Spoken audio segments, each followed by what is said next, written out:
सबसे पहली बात कि आप सभी का आज़ाद बीपीएससी परिवार में स्वागत है ना। और ये स्वागत मेरे द्वारा आज की जा रही है और हम तब तक साथ रहेंगे जब तक आपका अंतिम रूप से सिलेक्शन ना हो जाए।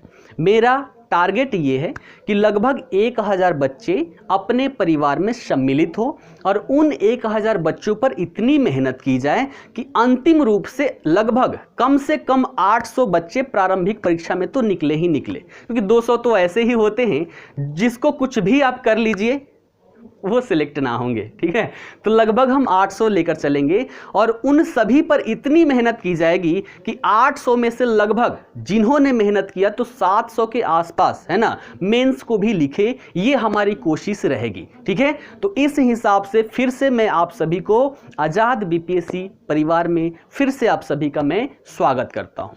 ठीक है, आज की जो कक्षा है, आज की कक्षा हम क्या करने वाले हैं, तो सबसे पहली बात, आज हम इस क्लास के माध्यम से केवल हम इसी पर चर्चा करने वाले हैं कि बीपीएससी की तैयारी हम कैसे करें, पूरी रणनीति क्या होनी चाहिए, इस पर हम चर्चा करेंगे। रणनीति क्यों? क्योंकि कल के वीडियो में भी मैंने बताया था, अगर आपको अपने घर से कहीं जाना है जिसके बारे में आप जानते नहीं हैं, तो अगर जाने के दो तरीके हैं। पहला तरीका है कि आप पहले उस बारे में रिसर्च करेंगे कि आपको जाना कहाँ है, उनमें कितनी सारी रास्ते हैं जो आपको वहां तक पहुंचा सकती है ना, और उसमें से कौन शॉर्टेस्ट है, कौन अच्छा रास्ता है। अगर ये जान जाते हैं तो आप टारगेटेड समय से पहले भी पहुंच सकते हैं। लेकिन आप बिना जानकारी के ही निकल लिए तो पता चला कि आपको पहुंचना कहां था, पहुंच कहां गए, भटक रहे हैं, बार बार पूछ रहे हैं कि भैया थोड़ा सा आप रास्ता बता दो, आप रास्ता बता दो, पूछे जा रहे हैं लेकिन अपने टारगेट पर नहीं पहुंच रहे। चलिए, यहां पर सनोज जी का मैसेज आ रहा है कि यूट्यूब पर क्लास होगा। देखिए, यूट्यूब क्लासेस होती है यूट्यूब के थ्रू ही, चाहे एप्लीकेशन के माध्यम से हो या कहीं से भी। यहां पर आपको अनलिस्टेड लाइव दी जाती है ना, अनलिस्टेड लिंक दी जाती है, जिसमें जो बच्चे पेड होंगे केवल वही देख पाएंगे, वही जुड़ पाएंगे, बाकी कोई भी बच्चे यहां से नहीं जुड़ सकते। ये बातें ध्यान में रखिएगा। तो ये सभी के लिए नहीं है। वर्कशॉप सेशन और प्रारंभिक जो 4-5 क्लासेज होगी उसको हम पब्लिक करेंगे, क्योंकि सभी बच्चों की मांग है कि एक बार वो क्लास का डेमो देखना चाहते हैं, तो भैया दिखा देंगे, लो भैया देख लो हम कैसे क्लासेस कर रहे हैं, है ना। उसके बाद शायद उनकी जुड़ने की इच्छा प्रबल हो। ठीक है, तो चलिए हम प्रारंभ करते हैं कि बीपीएससी की तैयारी कैसे करते हैं। और इस तैयारी के दौरान में बहुत सारे प्रश्न जो होते हैं वो आपके माइंड में आते हैं, उन सभी प्रश्नों पर आज हम चर्चा करेंगे और उन प्रश्नों से ये समझने का प्रयास करेंगे कि उसका हल क्या है। अर्थात इस क्लास को पढ़ने के पश्चात आपको ये प्रश्न आपके दिमाग से हट जाएगा कि बीपीएससी की तैयारी कैसे करें। ठीक है, बीपीएससी की तैयारी कैसे करें, ये जो प्रश्न है, क्या पढ़े क्या नहीं पढ़े, ये सारे प्रश्न खत्म। आज का क्लास का मुख्य उद्देश्य यही है।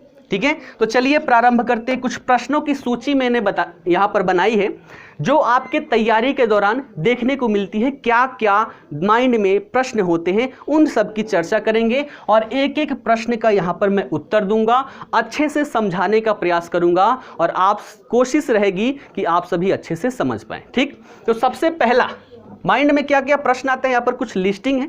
इसके अलावे भी आपके दिमाग में कोई प्रश्न उठता है तो अभी कमेंट कीजिएगा, मैं इसमें सम्मिलित करूंगा और उसका भी उत्तर मैं बताऊंगा। ठीक है, तो चलिए, तैयारी के दौरान बहुत सारे जो प्रश्न उठते हैं, अगर हम इसमें चर्चा करें तो हमारे माइंड में कैसे कैसे प्रश्न उठते हैं। सबसे पहला और सबसे बड़ा प्रश्न जो होता है वो होता है तैयारी कैसे करें, यानी कि बीपीएससी की तैयारी करनी है तो किस प्रकार से करें। पहला प्रश्न ये आता है। देखिए, क्लास जो है, क्लास 1:30 बजे से ही चलेगी। ये क्लास ही तो चल रही है, क्लास ही तो चल रही है चंचल जी। तो क्लास जो है 1:30 बजे से स्टार्ट होगी, है ना। चलिए, तो यहां पर देखें, सबसे पहले यहां पर प्रश्न आती है कि तैयारी कैसे करें, और तैयारी कैसे करें इसके बारे में क्या है। फिर अगली प्रश्न आती है कि क्या पढ़ें। तैयारी अगर हम यहां पर प्रारंभ करते हैं तो यहां पर हम क्या पढ़ें, क्या पढ़े ये पता चल जाए तो कितना पढ़े और कैसे पढ़े। जब तक इन 3 चीजों की अच्छे से जानकारी ना हो आप सही डायरेक्शन में नहीं जा सकते। और इस 3 चीजों पर अगर ध्यान जो बच्चे नहीं देते हैं उनको ही लग जाते हैं, वहीं तैयारी के दौरान पंचवर्षीय योजनाएं तैयार कर लेते हैं, 5 साल 6 साल तक तैयारी करते हैं, फिर भी उनका सिलेक्शन नहीं होता। तो इस पर भी हम चर्चा करेंगे कि हम क्या पढ़ें बीपीएससी की तैयारी के दौरान, कितना पढ़ें और कैसे पढ़ें, इस पर भी हम चर्चा करेंगे। अगली प्रश्न माइंड में आती है जो बहुत सारे बच्चे ने पूछा है, उसको भी मैंने सम्मिलित किया है कि प्रीलिम्स और मेंस की तैयारी अलग अलग करें या एक साथ करें, है ना। प्रीलिम्स और मेंस की तैयारी अलग अलग करें या एक साथ करें, ये सबसे ज्यादा प्रश्न पूछा गया है। इस पर भी हम चर्चा करेंगे, डिटेल में चर्चा करेंगे। उसके बाद भटकाव से कैसे बचे, है ना।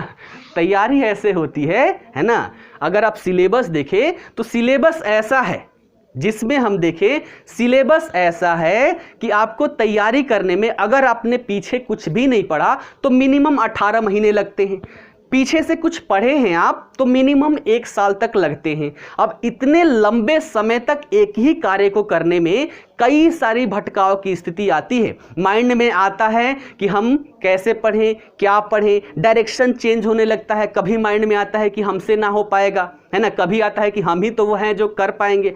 तो इस प्रश्न का हल क्या है, इस पर भी हम चर्चा करेंगे। फिर जो हम यहां पर सिलेबस देखेंगे, उस सिलेबस को हम तैयार कैसे करें, पढ़ने का तरीका क्या होगा, इस पर चर्चा करेंगे। फिर एक दिन में कितना पढ़े, ये तो सबसे बड़ा सवाल है। अगर आप बोल दें कि हम आईएएस की तैयारी करते हैं, बीपीएससी की तैयारी करते हैं, तो दिमाग में सबसे पहला कुछ क्लिक करता है तो वो करता है कि कम से कम 12 घंटे तो पढ़ता ही होगा।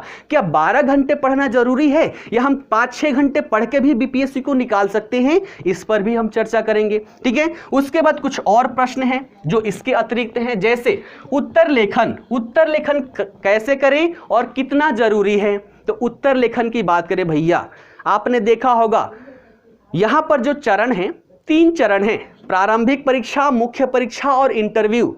ऐसा नहीं है कि आप प्रारंभिक परीक्षा कर लिए तो आपको बोलेगा कि ये लीजिए आपकी जॉब हो गई। प्रारंभिक परीक्षा आपके नॉलेज को जांचने के लिए किया जाता है। मुख्य परीक्षा उस नॉलेज को आप किस तरह से परोस रहे हैं, कम से कम शब्दों में क्रमबद्ध तरीके से, इसको जांचने के लिए मुख्य परीक्षा ली जाती है। इंटरव्यू यानी कि आपका जो व्यक्तित्व है, व्यक्तित्व का परीक्षण किया जाता है इंटरव्यू के माध्यम से। तो आप भूल जाइएगा कि केवल प्रारंभिक परीक्षा निकाल लेने से आपकी जॉब हो जाएगी, ऐसा कभी भी संभव नहीं है। तो हम यहां पर देखेंगे कि उत्तर लेखन कैसे करें, और उत्तर लेखन क्यों, क्योंकि दूसरा जो हमारा है मुख्य परीक्षा का है और बिना उत्तर लेखन किए हम यहां पर सिलेक्ट नहीं हो सकते। तो इसकी भी चर्चा करेंगे, कितनी जरूरत है वो आप समझ गए, आगे भी हम समझेंगे। फिर अगला हम यहां पर क्या करेंगे कि परीक्षा में कब बैठे। मान लीजिए तैयारी करने, इससे पहला ये प्रश्न हो सकता है कि हम तैयारी कब से प्रारंभ करें, और तैयारी हो जाए तो हम परीक्षा में कब बैठे, ये भी एक कंफ्यूजन रहता है। उसके बाद सबसे बड़ी समस्या, बुक कौन कौन सी पढ़ें, है ना, बुक कौन कौन सी पढ़े।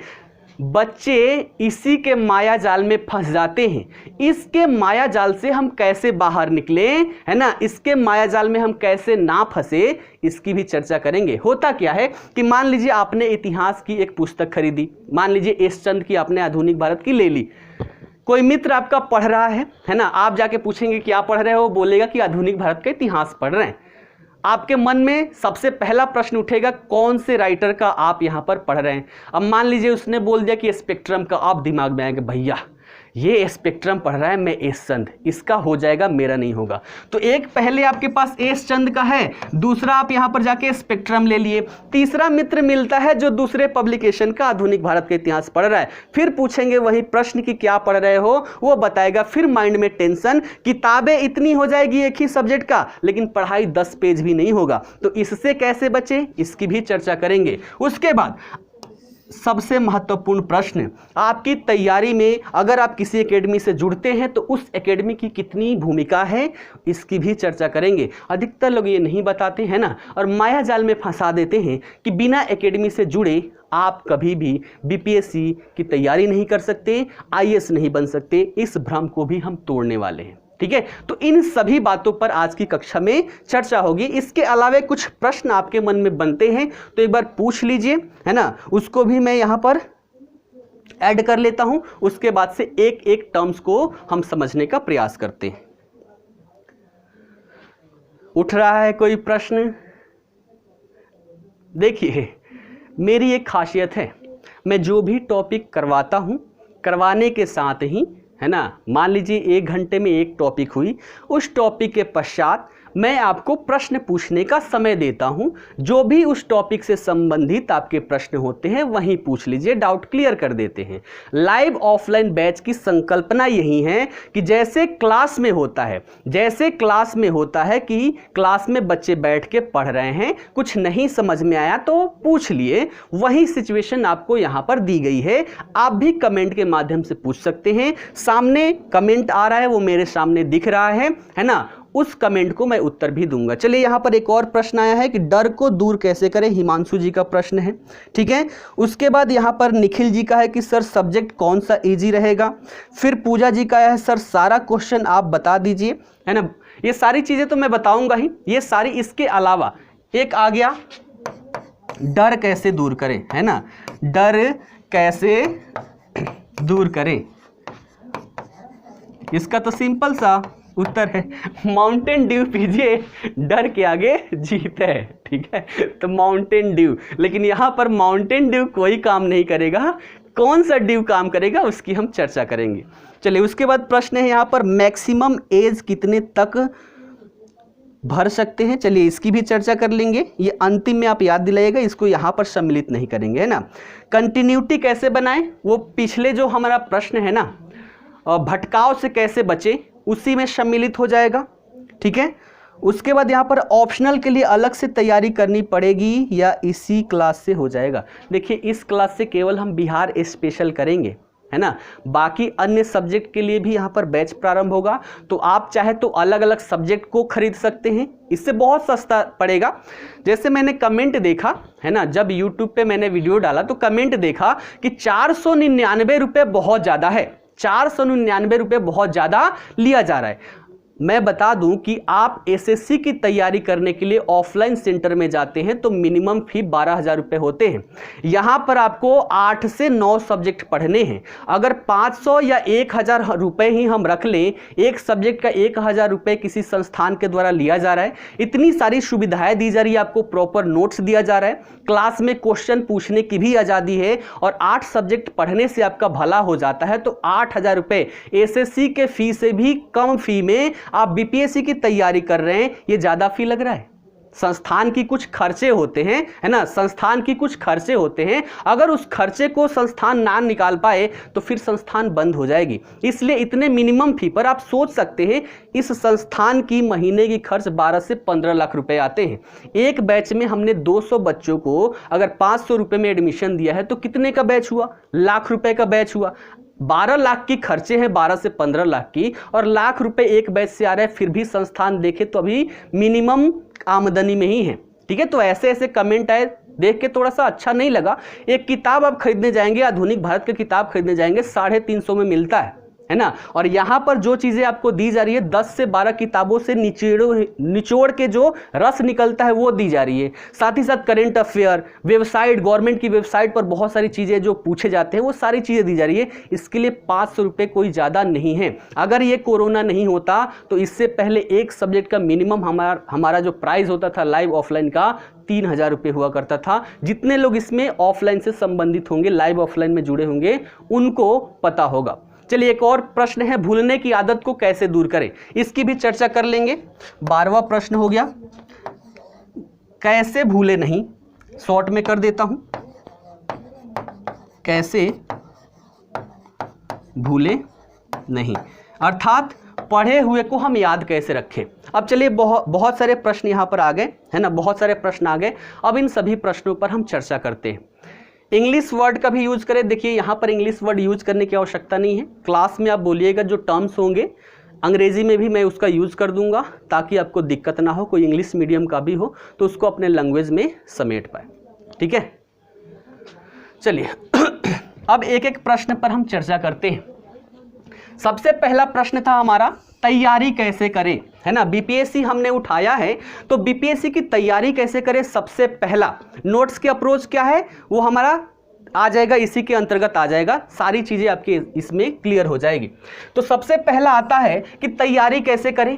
है ना, कहीं पर जाना है हमें, तो सबसे पहला क्या होता है कि हम कैसे जाएं, अर्थात हम किसी न किसी से सोर्स लेते हैं। और सोर्स कहां से लेते हैं, मान लीजिए वहां पर कोई व्यक्ति है तो अभी क्या कर लेते हैं, फोन कर लेते हैं, पूछ लेते हैं कि भैया कैसे आएं, वो रास्ता बता देता है। ऐसे ही यहां पर एग्जाम किसके द्वारा ली जा रही है, बीपीएससी के द्वारा, है ना, Bihar public service commission, Bihar लोक सेवा आयोग के द्वारा आपकी एग्जाम ली जा रही है, ताकि आपको नौकरी दे दिया जाए। आपकी क्षमता देख रहे हैं कि आप इस नौकरी लायक है नहीं है या नहीं है। तो यहां पर हम बात करें तैयारी कैसे करें, तो तैयारी कैसे करें इसके जानकारी के लिए आयोग के द्वारा एक हथियार दिया गया है आपको, और वो हथियार क्या है, सिलेबस। सबसे पहली आपकी प्रायोरिटी क्या होनी चाहिए, सिलेबस को देखना। अगर आप बीपीएससी की तैयारी कर रहे हैं तो सबसे पहले सिलेबस जानना है। लेकिन होता क्या है, आपने देखा होगा अंग्रेजी मीडियम वाले ये सारी चीजें फॉलो करते हैं, लगभग 90% बच्चे। हिंदी माध्यम में सभी कोई इसको फॉलो नहीं करता है, और यही कारण है कि हिंदी माध्यम का सिलेक्शन निम्न देखने को मिलता है। यूपीएससी में जहां 700-750 वैकेंसी होती है, वहां हिंदी माध्यम से 12 से 15 सिलेक्शन होना, आप सोच सकते हैं क्या यहां पर रेशियो है। तो इन सब पर तैयारी ना करने की वजह से ये रेशियो बना हुआ है। हमें क्या करना है, इस रेशियो को तोड़ना है। तो हम बात कर रहे हैं कि तैयारी कैसे करें, तो इसको जानने के लिए आयोग के द्वारा सिलेबस दिया गया है। और सिलेबस क्या, तो यहां पर जो एग्जाम होता है 3 चरणों में होता है, प्रारंभिक परीक्षा अर्थात प्रीलिम्स, मुख्य परीक्षा अर्थात मेंस, और इंटरव्यू अर्थात साक्षात्कार होता है। 3 चरणों में होता है, तीनों के लिए सिलेबस दिया गया है आयोग के द्वारा। तो हम इस सिलेबस पर एक नजर डालेंगे कि आयोग हमसे क्या अपेक्षा करता है, कि हमारे पास क्या क्या जानकारियां होनी चाहिए। ठीक है, तो चलिए हम इस पर चर्चा करते हैं कि क्या क्या यहां पर सिलेबस दिया गया है। एक नजर हम इस पर डालेंगे, इससे हमें पता चल जाएगा कि हम तैयारी कैसे करें। तो अगर हम बात करते हैं सबसे पहले प्रारंभिक परीक्षा की, पहला जो चरण होता है वो है प्रारंभिक परीक्षा। ये जो सिलेबस है किसी भी संस्थान का नहीं है, डायरेक्टली जो बीपीएससी के द्वारा दिया गया है उस सिलेबस को मैंने यहां पर कवर किया है। देखिएगा, अब देखिए क्या है, प्रारंभिक परीक्षा जो होगी वो 2 घंटों की होगी, है ना, सारी चीजें क्लियर हो जाएगी। इसमें 2 घंटे की होगी, जिसमें सामान्य अध्ययन का एक पत्र होगा, और एक पत्र में 150 अर्थात 150 अंकों का होगा, है ना। प्रश्नों की संख्या भी हमारी कितनी होगी, उतनी ही होगी। साथ में लिखा है कि प्रश्न पत्र जो होंगे हिंदी और इंग्लिश दोनों में ही होंगे। इतनी बातें क्लियर हैं। अब देखिए इसमें क्या होंगे और क्या क्या है। तो प्रारंभिक परीक्षा के सामान्य अध्ययन पत्र के प्रश्न पत्र वस्तुनिष्ठ एवं बहुविकल्पिक होगा, अर्थात आपको ऑप्शन दिया जाएगा बहुत सारे, उसमें से जो सही होगा उस ऑप्शन को क्या कर लेंगे, हम टिक आउट कर लेंगे। देखिए क्वालिटी खराब नहीं है, आप थोड़ा सा पिक्सल बढ़ा लीजिए, सारी चीजें दिखाई देगी। ठीक है, अगर ना हो, इससे भी ना हो तो ग्रुप में ये पूरा पीडीएफ में डाल दूंगा, इस पीडीएफ को आप लोग देख लीजिएगा, सारी सिलेबस वहीं पर मिल जाएगी। ठीक, उसके बाद देखिएगा, उम्मीदवार वस्तु पूरक प्रश्न पत्रों में से किसी एक का उत्तर देंगे, और साथ ही साथ यहां पर लिखा गया है कि आप कैलकुलेटर का उपयोग नहीं कर सकते प्रारंभिक परीक्षा में। जबकि मुख्य परीक्षा की बात करें तो मुख्य परीक्षा में कैलकुलेटर का इस्तेमाल कर सकते हैं, सीधे सीधे आयोग के द्वारा लिखा गया है। ठीक है, प्रारंभिक परीक्षा में समझ में आ गया, एक पेपर होगा। अब देखिएगा इसमें क्या आयोग के द्वारा क्या अपेक्षा रखी गई है वो भी यहां पर लिखा हुआ है। देखिए, प्रारंभिक परीक्षा महज जांच परीक्षा होगी, जिसके आधार पर मुख्य परीक्षा हेतु उम्मीदवारों का चयन किया जाएगा, अतः इसमें प्राप्त किए गए अंकों का मुख्य परीक्षा से कोई संबंध नहीं होगा। यानी कि जो पीटी लेवल का है ये बस जांच है, जांच इस बात की करेंगे कि कैंडिडेट के पास जो जानकारियां है ना, वो जानकारियां कितनी हैं, इसका मुख्य परीक्षा पर कोई प्रभाव नहीं पड़ेगा। आप कट ऑफ के दायरे में आएंगे तो आपको मुख्य परीक्षा देने दिया जाएगा, अन्यथा की स्थिति में बाहर कर दिया जाएगा। तो ये क्या है, एक जांच परीक्षा है। ठीक है, उसके बाद देखिए, इसमें उत्तीर्णता अनिवार्य होगी, और इसके लिए आयोग द्वारा निर्धारित न्यूनतम अर्हतांक, यानी कि जो कट ऑफ हम कहते हैं अंग्रेजी में, न्यूनतम अर्हतांक प्राप्त करना होगा। मुख्य परीक्षा के लिए चुने जाने वाले उम्मीदवारों की संख्या कुल संसूचित रिक्तियां की 10 गुना होगी। अर्थात मान लीजिए वैकेंसी में कितना 1000 सीट है, तो यहां पर हम 10 से गुणा कर देंगे, इतने लोगों की वैकेंसी होगी। किसके लिए, मुख्य परीक्षा के लिए, वो मुख्य परीक्षा दे पाएंगे। अर्थात मान लीजिए यहाँ पर 500 वैकेंसी है तो कितने 10 गुना हम कर देंगे, अर्थात यहाँ पर 5000 बच्चे मुख्य परीक्षा देंगे। ये बातें क्लियर है, ये प्रारंभिक परीक्षा के लिए यहाँ पर लिखा गया है। अब इसको थोड़ा सा हम डिटेल में देखते हैं कि और क्या क्या है, क्या कहा गया है। तो देखिएगा प्रारंभिक परीक्षा का सिलेबस क्या है, ये जान गए तो क्या पढ़ना है ना, कैसे पढ़ना है, ये सारी चीजें आपकी क्लियर हो जाएगी। तो देखिएगा इस प्रश्न पत्र में ज्ञान विज्ञान के निम्नलिखित क्षेत्रों से प्रश्न होंगे और ये जो प्रश्न है इसको 2 भागों में विभाजित किया है आयोग ने। सबसे पहले भाग को इसने नाम दिया है सामान्य विज्ञान और दूसरे भाग को नाम दिया है सामान्य भूगोल। अब देखिएगा किसमें क्या क्या लिखा गया है। तो देखिए सबसे पहले सामान्य विज्ञान के अंतर्गत क्या क्या आएगा। तो सबसे पहले राष्ट्रीय तथा राष्ट्रीय, यहां पर प्रिंट आयोग के द्वारा ही गलत किया गया है, राष्ट्रीय तथा अंतर्राष्ट्रीय महत्व की समसामयिक घटनाएं होगी। उसके बाद विज्ञान से संबंधित प्रश्न होगा, भारत का इतिहास होगा और भारत का इतिहास के साथ साथ बिहार के इतिहास की प्रमुख विशेषताएं होगी, यहां पर लिखा गया है। तो यहीं से आप इंपॉर्टेंस समझते चलिए कि जो हम बिहार स्पेशल करने वाले हैं उसका इंपॉर्टेंस कहां कहां है। तो जो भी सिलेबस है हर जगह लिखा गया है कि बिहार के विशेष संदर्भ में कितने अंक आएंगे, यहां से उसकी भी चर्चा करेंगे। सामान्य भूगोल के अंतर्गत क्या है तो देखिएगा बिहार के प्रमुख भौगोलिक प्रभाग तथा यहाँ की महत्वपूर्ण नदियां, भारत की राज्य व्यवस्था और आर्थिक व्यवस्था, यानी कि पॉलिटी से भी प्रश्न पूछे जाएंगे, पॉलिटी से भी प्रश्न पूछे जाएंगे, इकोनॉमी से भी प्रश्न पूछे जाएंगे। उसके बाद आजादी के पश्चात बिहार की अर्थव्यवस्था के प्रमुख परिवर्तन, यानी कि जब देश आजाद हुआ उसके बाद से बिहार की अर्थव्यवस्था में क्या क्या परिवर्तन हुआ। देखिए बफरिंग यहां पर नहीं हो रहा है, बफरिंग नहीं हो रहा है, एक बार आप लोग देख लीजिएगा। क्लियर है?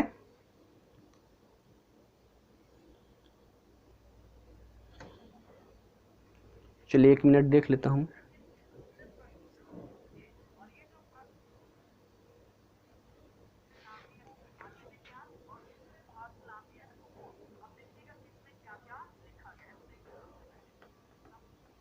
चलिए 1 मिनट वेट कर लीजिएगा, मैं एक बार देख लेता हूं वाईफाई।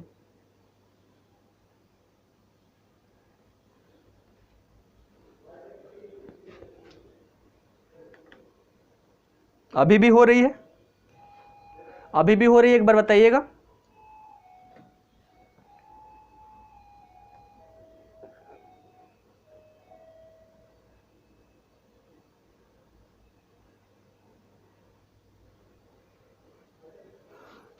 अभी भी बफर हो रहा है? चलिए 1 मिनट में चेक करवाता हूँ, 1 मिनट वेट कीजिएगा, है। चलिए कुछ लोग बोल रहे हैं नहीं हो रहा है, कुछ लोग बोल रहे हैं हो रहा है। मैं एक बार ऑफिस से चेक करवा लेता हूँ, 1 मिनट वेट कीजिएगा, 1 मिनट बस।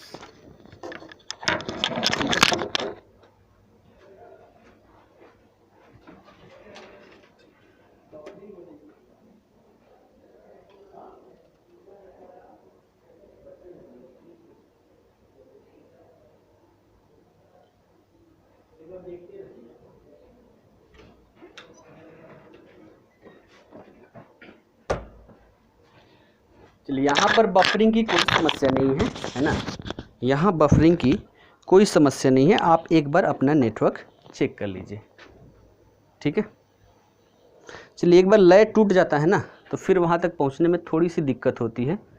अब कहाँ थे एक बार देखना पड़ेगा, है ना, कहाँ, हाँ इसकी बात कर रहे थे सामान्य भूगोल की। तो इसमें क्या है, बिहार की प्रमुख भौगोलिक प्रभाग तथा यहाँ की महत्वपूर्ण नदियाँ, भारत की राज्य व्यवस्था, आर्थिक व्यवस्था, आज़ादी के पश्चात बिहार की अर्थव्यवस्था के प्रमुख परिवर्तन, भारत की राष्ट्रीय आंदोलन तथा इसमें बिहार की भूमिका। सीधे तौर पर लिखा गया है, सीधे तौर पर लिखा गया है कि यहीं से प्रश्न पूछे जाएंगे। तो सिलेबस देखने के बाद क्या होगा, हमें ये क्लियर हो जाएगा कि हम कैसे तैयारी करें, है ना। इसी का थोड़ा सा यहाँ पर डिटेल में दिया गया है, तो मैं PDF डाल दूंगा, वहां पर आप लोग इसको देख लीजिएगा कि इसी को प्रारंभिक परीक्षा में क्या है, क्या लिखा गया है वो सारी बातें। ठीक है, अब हम बात करते हैं प्रारंभिक परीक्षा के बाद मुख्य परीक्षा पर आए तो मुख्य परीक्षा में क्या है ना, मुख्य परीक्षा में क्या है तो देखिएगा, दूसरा हमारा स्टेज होता है मुख्य परीक्षा का। और मुख्य परीक्षा में क्या है, देखिए सबसे पहला जो यहां पर पेपर होता है वो हिंदी का होता है, जो 100 अंकों का होगा और इसके लिए भी 3 घंटे का समय मिलेगा आपको, उसके लिए भी 3 घंटे का समय मिलेगा। उसके बाद जीएस के 2 पेपर होते हैं, प्रश्न पत्र 1 और प्रश्न पत्र 2, दोनों ही आपको 300 नंबर का होगा, दोनों ही 300 नंबर का होगा और दोनों के लिए 3 घंटे का समय आपको मिलेगा। अब देखिए हिंदी के लिए क्या लिखा है ना, हिंदी के लिए और ऑप्शनल के लिए क्या लिखा है इस पर ध्यान दीजिएगा। सामान्य हिंदी में 30% अंक लाना अनिवार्य है। अगर 30% अर्थात 100 में से हमें 30 नंबर नहीं लाते हैं तो बाकी के हमारे क्वेश्चन पेपर है वो चेक नहीं होंगे, अर्थात 100 में से 30 नंबर लाना हमारे लिए अनिवार्य है, तभी आगे जीएस के पेपर चेक किए जाएंगे। ठीक है, किंतु मेधा निर्धारण में इसकी गणना नहीं की जाएगी, बस ये पास होना है इसमें। ठीक है, उसके बाद देखिए इसके अलावे एक हमारे पास वैकल्पिक विषय है, ऑप्शनल सब्जेक्ट है, ऑप्शनल सब्जेक्ट है। अब देखिएगा ऑप्शनल के लिए क्या कह रहा है कि ऐच्छिक विषयों का मानक लगभग वही होगा जो पटना विश्वविद्यालय के 3 वर्षीय ऑनर्स पेपर का है। ठीक है, तो पटना विश्वविद्यालय का जो ऑनर्स पेपर है 3 वर्षीय, सेम वही लेवल होगा आपका ऑप्शनल का। ये भी सिलेबस में है, मैं ग्रुप में सिलेबस को डलवा दूंगा, एक बार ध्यान आप लोग दे दीजिएगा। ठीक है, ध्यान आप लोग दे दीजिएगा। क्लियर है, चलिए इसके बाद आगे की हम बात करें, आगे और क्या कहता है तो आगे देखिएगा। अब हिंदी में क्या क्या है यहां पर डिटेल में दिया गया है, शॉर्ट में हम चर्चा करते हैं और सिलेबस जो डालूंगा उससे देख लीजिएगा। हिंदी में जो निबंध है वो 30 अंकों का पूछा जाएगा, व्याकरण 30 अंकों का है, वाक्य विन्यास 25 अंकों का, संक्षेपण 15 अंकों का। इसमें से मात्र हमें 30 अंक लाने हैं, तो ज्यादा ध्यान यहां पर नहीं देना, ज्यादा ध्यान यहां पर नहीं देना। ध्यान कहां देना है तो इन 2 पत्रों में, प्रश्न पत्र 1 और प्रश्न पत्र 2 जो जीएस के हैं। देखिए इसमें क्या है, एक प्रश्न पत्र को इन्होंने 3 खंडों में विभाजित किया है। पहले खंड में क्या है, भारत की आधुनिक इतिहास और भारतीय संस्कृति, ये दिया गया है। दूसरे में है राष्ट्रीय तथा अंतर्राष्ट्रीय महत्व की वर्तमान घटना चक्र, और तीसरा है सांख्यिकी विश्लेषण, आरेखन और चित्रण। अर्थात इसमें क्या है, हमारा इतिहास है, आधुनिक भारत का इतिहास और संस्कृति, यहां से प्रश्न पूछे जाएंगे। उसके बाद राष्ट्रीय तथा अंतर्राष्ट्रीय यानी कि करंट अफेयर के प्रश्न पूछे जाएंगे, और सांख्यिकी विश्लेषण, आरेखन, इसका प्रश्न यहां पर पूछा जाएगा। यह बात क्लियर है। प्रश्न पत्र 1 में ये 3 सेक्शन है। ठीक है, उसके बाद अगला जीएस पेपर 2 में देखें तो इसमें कौन कौन से सब्जेक्ट है तो भारतीय राज्य व्यवस्था है, उसके बाद भारतीय अर्थव्यवस्था और भारत का भूगोल है, और इसमें साइंस एंड टेक्नोलॉजी है। इसमें क्या लिखा है कि भारत के विकास में विज्ञान और प्रौद्योगिकी की भूमिका और प्रभाव, है ना। और इसको अगर हम डिटेल में देखें तो डिटेल में आप सीधे तौर पर लिखेंगे, जहां भी है सीधे तौर पर लिखा गया है। भूगोल पढ़े तो बिहार के विशेष संदर्भ में, राज्य व्यवस्था पढ़े तो बिहार के विशेष संदर्भ में, अर्थव्यवस्था पढ़े तो बिहार के विशेष संदर्भ में, विज्ञान एवं प्रौद्योगिकी जब भी आप पढ़े तो ऐसे विज्ञान एवं प्रौद्योगिकी को पढ़े जो बिहार के विशेष संदर्भ में, उसके विकास में भूमिका अदा करता हो। और इसमें सीधे तौर पर लिखा है कि प्रायोगिक पक्ष पर बल दिया जाएगा, यानी कि थियोरेटिकल नहीं पूछा जाएगा, प्रायोगिक पक्ष पर। जैसे प्रश्न आपने देखा होगा कि यहां पर क्या चीज है, अगर नदी जोड़ो परियोजना है तो नदी जोड़ो परियोजना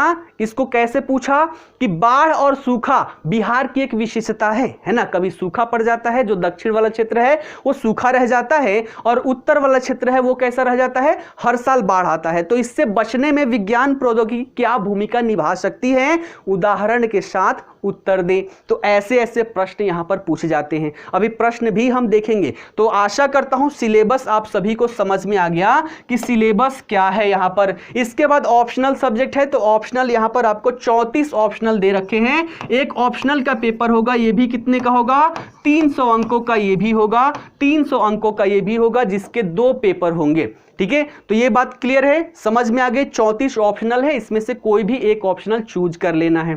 ठीक, ये हो गया हमारा मुख्य परीक्षा। इसके बाद आ जाता है हमारा इंटरव्यू। इंटरव्यू क्या है, इंटरव्यू हमारा व्यक्तित्व परीक्षण के लिए होता है, अर्थात इसमें जीएस के क्वेश्चन नहीं पूछेंगे, है ना, वो आपसे प्रारंभिक परीक्षा और मुख्य परीक्षा दोनों में ही देख लिया। अब आपकी सोचने की क्षमता क्या है, इसको यहां पर जांचा जाता है।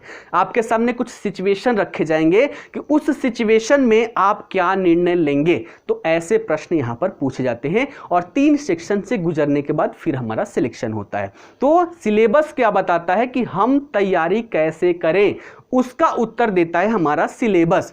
दूसरा प्रश्न था हमारा कि क्या पढ़े, कैसे पढ़े और कितना पढ़े, इसका उत्तर हमें कहां से पता चलता है, तो इसके लिए भी एक चीज हमारे पास है, रामबाण। वो क्या है, विगत वर्षों के, यानी कि पहले जितने भी एग्जाम हुए हैं उन सभी एग्जाम में जो प्रश्न पत्र हैं, जो प्रश्न पूछे गए हैं, उसको देखने से पता चल जाता है कि क्या पढ़े, कैसे पढ़े और कितना पढ़े।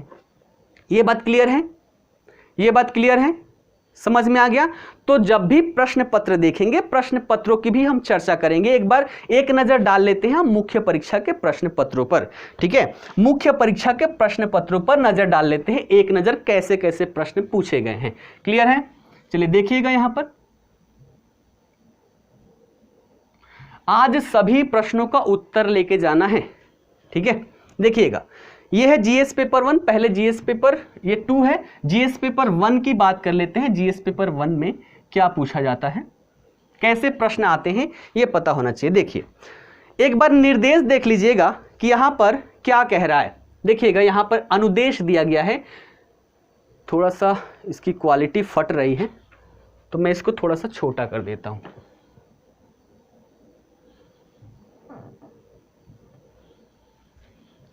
देखिएगा यहां पर अनुदेश दिया है, यहां पर ध्यान दीजिएगा, ठीक है। लिखा है उपांत के अंक पूर्णांक के द्योतक हैं, यानी कि जो हर क्वेश्चन के अंत में आपको अंक दिया गया है, एक प्रश्न कितने का है।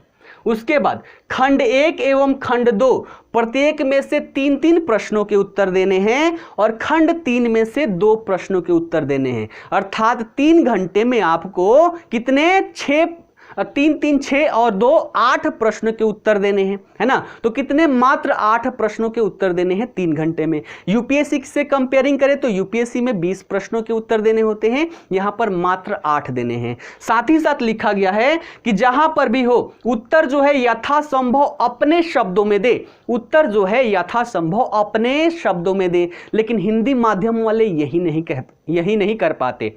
जैसे किताब में लिखा हुआ है, उनको लगता है कि अगर हमने लैंग्वेज बदल दी तो जो उत्तर पढ़ने वाला व्यक्ति है, मास्टर है, वो सही से नहीं समझ पाएगा और गलत उत्तर दे देगा। इसलिए जो किताबों में लिखा रहता है वहीं के वहीं उतार देते हैं। जबकि अनुदेश में सीधे तौर पर लिखा गया है कि परीक्षार्थी यथासंभव अपने शब्दों में उत्तर देंगे, ठीक है। तो आपको जैसे इच्छा हो, आपकी जो भी भाषा हो उसमें उत्तर दीजिए, है ना। जैसे राम आम खाता है, इसको आपको जैसे बोलना हो बोल दीजिए, बस सामने वाले को समझ जाना चाहिए कि हाँ राम आम ही खाता है। ऐसा ना कि उसको समोसा खिला देना है ना। तो बचपन से हम ट्रांसलेशन जो पढ़ते आ रहे हैं, राम आम खाता है, ये हमारा क्या हो जाएगा, गड़बड़ हो जाएगा, ठीक है। ये बातें समझ में आई। उसके बाद क्या लिखा है, सभी प्रश्न हिंदी और अंग्रेजी दोनों भाषा में सब छपे हैं। यदि हिंदी भाषा में कोई संदेह है तो अंग्रेजी भाषा को ही प्रामाणिक माना जाएगा। ये चीज सबसे बेकार लगती है।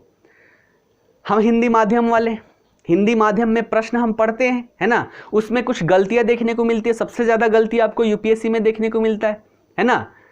तो यहां पर अगर कोई गलती आती है हिंदी मीडियम में, तो यहां पर इंग्लिश में जो छापा गया है प्रश्न, उसको प्रमाणिक माना जाएगा। ऐसा भी है, इसलिए हर प्रश्न को इंग्लिश हिंदी दोनों टर्म पढ़ के फिर उत्तर देना है, ये बात ध्यान रखना है, ठीक है। उसके बाद कह रहा है कि एक ही प्रश्न के विभिन्न खंड, मान लीजिए एक प्रश्न में एक खंड में 2 प्रश्न है तो दोनों को एक साथ ही लिखा जाए, ऐसा यहां पर कह रहा है। तो ये अनुदेश दिया गया है। अब एक नजर फटाफट डाल लेते हैं कि प्रश्न कैसे पूछे जाते हैं और इनमें हम कौन कौन से उत्तर को कर पाएंगे। बिहार स्पेशल से पहला ही प्रश्न देखिए, 1857 के विद्रोह के क्या कारण थे। ये कहां पढ़ते हैं, आधुनिक भारत के इतिहास में। लेकिन आधुनिक भारत के इतिहास से प्रश्न है, लेकिन बिहार के विशेष संदर्भ में है। क्या कह रहा है, बिहार में उसका प्रभाव क्या था। तो जब तक हम भारत का इतिहास पढ़ ले लेकिन बिहार का इतिहास ना पढ़े, तब तक हम इसका उत्तर नहीं दे पाएंगे। और एक प्रश्न कितने का है, 38 नंबर का। तो हम ये वाला पार्ट पढ़ रहे हैं, लेकिन ऐसा भी नहीं है कि बिहार में हम 1857 की क्रांति पढ़ेंगे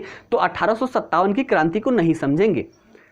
हम पढ़ने का तरीका ही यहां पर चेंज करेंगे। अगर 1857 की क्रांति बिहार के इतिहास में पढ़ रहे हैं, बिहार क्षेत्र में क्या क्या हुआ, तो भारत में ये कैसे कैसे फैला, इसकी भी चर्चा हम करेंगे। यही तो हमारे क्लास की खासियत है। अगर ऐसा पुस्तकों में मिलने लग जाए तो फिर क्या बात, लेकिन पुस्तकों में ऐसा दिया ही नहीं है।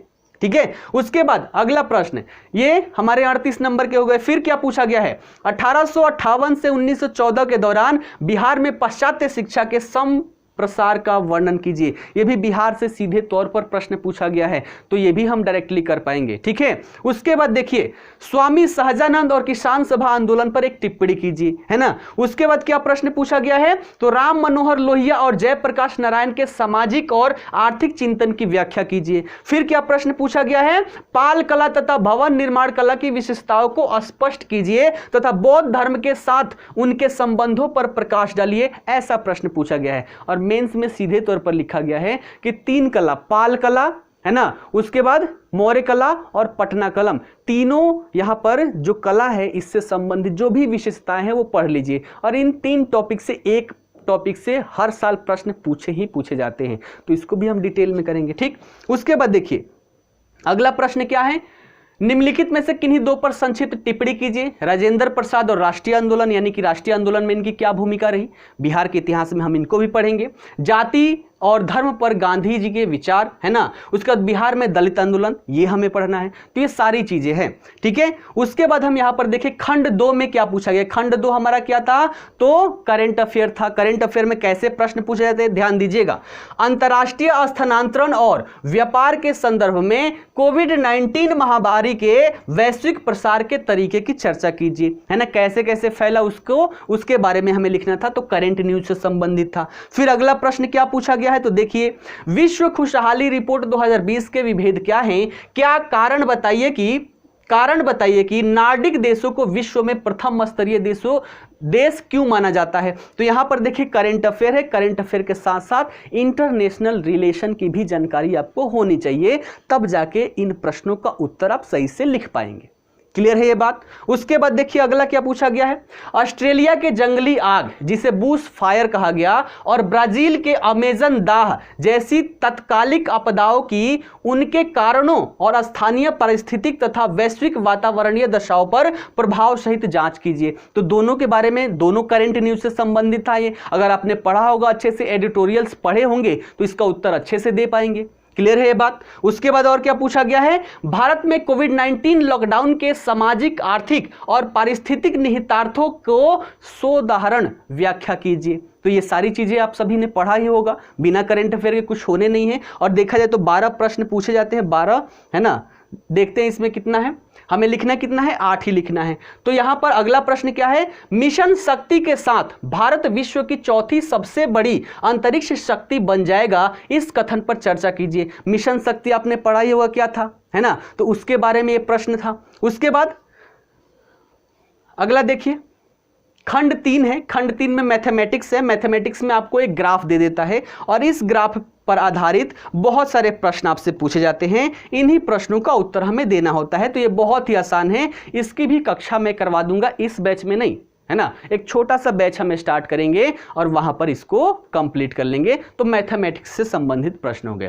पहले खंड से 3 प्रश्नों का उत्तर देना है, दूसरे खंड से भी 3 प्रश्नों का उत्तर देना है, और मैथमेटिक्स यानी कि जो तीसरा खंड है यहां से 2, अर्थात 8 प्रश्नों के उत्तर हमें देने होते हैं 3 घंटे में। यह पहला पेपर हो गया। दूसरे पेपर में कैसे प्रश्न पूछे जाते हैं, इस पर एक बार ध्यान दे लीजिएगा। तो इसकी अगर बात करें, तो देखिएगा, जो चीज है, जो निर्देश वहां था वही निर्देश यहां पर भी है। प्रश्नों को देख लीजिए, खंड 1 में कैसे प्रश्न पूछे जाते हैं। इसमें क्या है, तो भारतीय राज्य व्यवस्था, अर्थव्यवस्था, भूगोल और विज्ञान एवं प्रौद्योगिकी, यहां से कैसे प्रश्न पूछे गए हैं। देखिए अब यहां पर भूमिका देखिएगा, बिहार की कितनी भूमिका है। पहले पेपर में हमने देख लिया, यहां पर भी कैसे भूमिका है। देखिए, क्या आप इस वक्तव्य से सहमत हैं कि हमारे संविधान ने एक हाथ से मौलिक अधिकार दिए हैं किंतु दूसरे हाथ से उन्हें वापस ले लिया है। यह प्रश्न पूछा गया है, तो यह भारतीय संविधान से संबंधित है। क्लियर है। दूसरा प्रश्न देखिए, भारतीय संसद एक गैर प्रभुता संपन्न विधि निर्मात्री संस्था है, इस कथन की समीक्षा कीजिए। यह भी क्या है, हमारा उसी से संबंधित है। उसके बाद देखिए अगला, भारतीय राजनीतिक दलीय व्यवस्था राष्ट्रोन्मुखी न होकर व्यक्ति उन्मुखी है। ये क्या है, आपको एक स्टेटमेंट दिया गया है। फिर पूछ रहा है इस तथ्य को बिहार राज्य के परिप्रेक्ष्य में स्पष्ट कीजिए। तो यहाँ पर बिहार की भूमिका, बिहार की राजनीति आपने देखा ही होगा, बिहार गरीबी में रहा और जो नेता रहे वो अरबों खरबों भरे पड़े हैं, तो उसके संदर्भ में इसके उत्तर को लिखना है। फिर क्या पूछा गया है अगला, तो देखिए ई शासन से आप क्या समझते हैं, ई गवर्नेंस इंग्लिश में होता है ना, ई गवर्नेंस, ठीक है। तो ई शासन से आप क्या समझते हैं, ई शासन को लागू करने में बिहार की स्थिति का वर्णन कीजिए। बिहार स्पेशल के बुक में आपको ई शासन नहीं दिया होगा, लेकिन मैं यहां पर ई शासन भी करवा के तभी बिहार के संदर्भ में समझाऊंगा, तभी समझ में आएगा कि ई शासन क्या है। नहीं तो ई शासन मैं पढ़ा दूं और ई शासन क्या है यही आपको पता ना हो। तो ऐसी हमारी क्लासेस यहां पर होने वाली है, ठीक है। तो पहला खंड हो गया। दूसरे खंड में क्या था, दूसरे खंड में भूगोल था, है ना, और अर्थव्यवस्था था। तो देखिए हमारा जो 9 बजे रात में जो लाइव चल रहा है मंडे टू फ्राइडे, जिसमें हम अर्थव्यवस्था कर रहे हैं NCERT, सभी प्रश्नों का उत्तर आप वहां से दे पाएंगे। देखिएगा प्रश्न क्या पूछा गया है, भारतीय कृषि में 1991 से समृद्धि एवं उत्पादकता की प्रवृत्तियों की व्याख्या कीजिए। बिहार में कृषि उत्पादन और उसकी उत्पादकता को बढ़ाने के लिए क्या व्यवहारिक उपाय किए जाने चाहिए। तो NCERT में हमने 1990 तक कर लिया है। 1990 के बाद 91 में क्या हुआ, भारत की अर्थव्यवस्था को खोली गई। उसके बाद से क्या यहां पर भारतीय कृषि में परिवर्तन हुआ, बिहार के विशेष संदर्भ में लिखना है। तो ये प्रश्न आप रात वाली YouTube वाली क्लास देख के भी इसका उत्तर लिख सकते हैं, लेकिन दूसरा भाग जो है ये हम बिहार स्पेशल में करेंगे, फिर हमारा कंप्लीट हो जाएगा, ठीक है। उसके बाद अगला प्रश्न क्या पूछा गया है वो भी देख लीजिए। भारत में आर्थिक सुधारों के बाद के काल में आर्थिक नियोजन की प्रासंगिकता की विवेचना कीजिए। इस संदर्भ में समझाइए कि किस प्रकार राज्य और बाजार देश के आर्थिक विकास में एक सकारात्मक भूमिका निर्वाह करते हैं। यहां पर निवाह हो गया, निर्वाह होना चाहिए। तो ये भी प्रश्न जो है हमने पिछली कक्षा में कर लिया है, NCERT में इसका उत्तर है जो हमने क्लास में कर लिया है, अगर आपने देखा होगा तो जो भी वहां पर नहीं जुड़े हैं रात में 9 बजे जुड़ना है इसी चैनल से, आजाद BPSC एकेडमी चैनल से। वहां पर पब्लिक वीडियो जाता है, लाइव क्लासेस होती है जिसमें हम अर्थव्यवस्था करते हैं। तो इन प्रश्नों का उत्तर देने में आप सक्षम हो पाएंगे। वहां पर हम सारी NCERT कंप्लीट करेंगे, ठीक। उसके बाद और क्या प्रश्न पूछा गया है देखिएगा, सूक्ष्म लघु एवं मध्यम उपक्रमों की नई परिभाषा बताइए। ये उद्यम क्या है ये भी हम करेंगे, आगे आएगा, ठीक है। भारत में औद्योगिक वृद्धि की गति को तीव्र करने व आत्मनिर्भर भारत अभियान की सफलता को सुनिश्चित करने में इन उपक्रमों की भूमिका की आलोचनात्मक मूल्यांकन कीजिए। तो लघु उद्योग तो हमने देखा है ना, कक्षा में हमने चर्चा की है। आगे आकर ये तीनों ही आएंगे, लघु सूक्ष्म मध्यम, ये सारे आएंगे, तो इसकी भी हम चर्चा वहां पर करने वाले हैं। फिर देखिएगा बिहार के तीव्र आर्थिक विकास में मुख्य बाधाएं क्या हैं, ये सारी क्लासेस हम यहां पर करेंगे। कल नहीं हुई थी, बारिश हो रही थी, है ना, कल बारिश हो रही थी जिसकी वजह से लाइट भी नहीं थी और इंटरनेट कनेक्टिविटी भी नहीं था, इसलिए कल कक्षा नहीं हुई, आज होगी, ठीक है। तो यहां पर क्या पूछ रहा है, बिहार के तीव्र आर्थिक विकास में मुख्य बाधाएं क्या हैं, इन बाधाओं को किस प्रकार से दूर किया जा सकता है, ये चीजें हैं। उसके बाद तीसरे सेक्शन में क्या है, विज्ञान एवं प्रौद्योगिकी, और इसमें बड़े अक्षरों में लिखा है कि प्रायोगिक पक्ष पर ध्यान दिया जाएगा, थियरी नहीं। देखिए कैसे प्रश्न पूछा गया है। भारत में मेक इन इंडिया मोदी सरकार द्वारा शुरू किया गया एक प्रकार का स्वदेशी आंदोलन है। इस आंदोलन को गति देने के लिए विज्ञान एवं प्रौद्योगिकी भूमिका की सोदाहरण विस्तार से विवेचना कीजिए। तो इन सब पर चर्चा होगी, है ना। उसके बाद देखिएगा आगे क्या पूछा गया है, वर्तमान परिदृश्य में देश के प्रमुख मुद्दे हैं। मुद्दे क्या क्या है, सबसे पहला है बढ़ती हुई जनसंख्या, दूसरा उच्च स्वास्थ्य जोखिम, तीसरा घटते हुए प्राकृतिक संसाधन और घटती जा रही कृषि भूमि। ये क्या है, मुख्य मुद्दे दिए गए हैं। पूछा गया है इन चारों क्षेत्रों में से प्रत्येक के लिए कम से कम 4 वैज्ञानिक प्रयासों की चर्चा कीजिए जिन्हें आप लागू करना चाहेंगे। अर्थात जब आप कहीं पर SDM बन के जाएंगे तो क्या क्या यहाँ पर लागू करेंगे उसके बारे में पूछा गया है। तो ये सभी साइंस टेक वाले प्रायोगिक पक्ष से प्रश्न पूछे गए हैं, ठीक है। उसके बाद देखिए क्या पूछा गया है, बिहार लगातार बाढ़ तथा सूखे की प्राकृतिक आपदाओं का सामना करता रहा है। इन आपदाओं के पूर्वानुमान तथा प्रबंधन में विज्ञान तथा प्रौद्योगिकी की भूमिका क्या हो सकती है, अपने उत्तर को प्रायोगिक उदाहरणों के द्वारा समझाइए। तो बिहार की सबसे बड़ी समस्या है बाढ़ और सूखा, आप सभी को पता है, ये सारी कक्षा में हम करेंगे। कई सारी चीज़ें यहाँ पर नहीं पढ़नी, बिहार स्पेशल में जो आपको किताबों में नहीं मिलेगा उसको भी मैं वहाँ पर करवाऊँगा।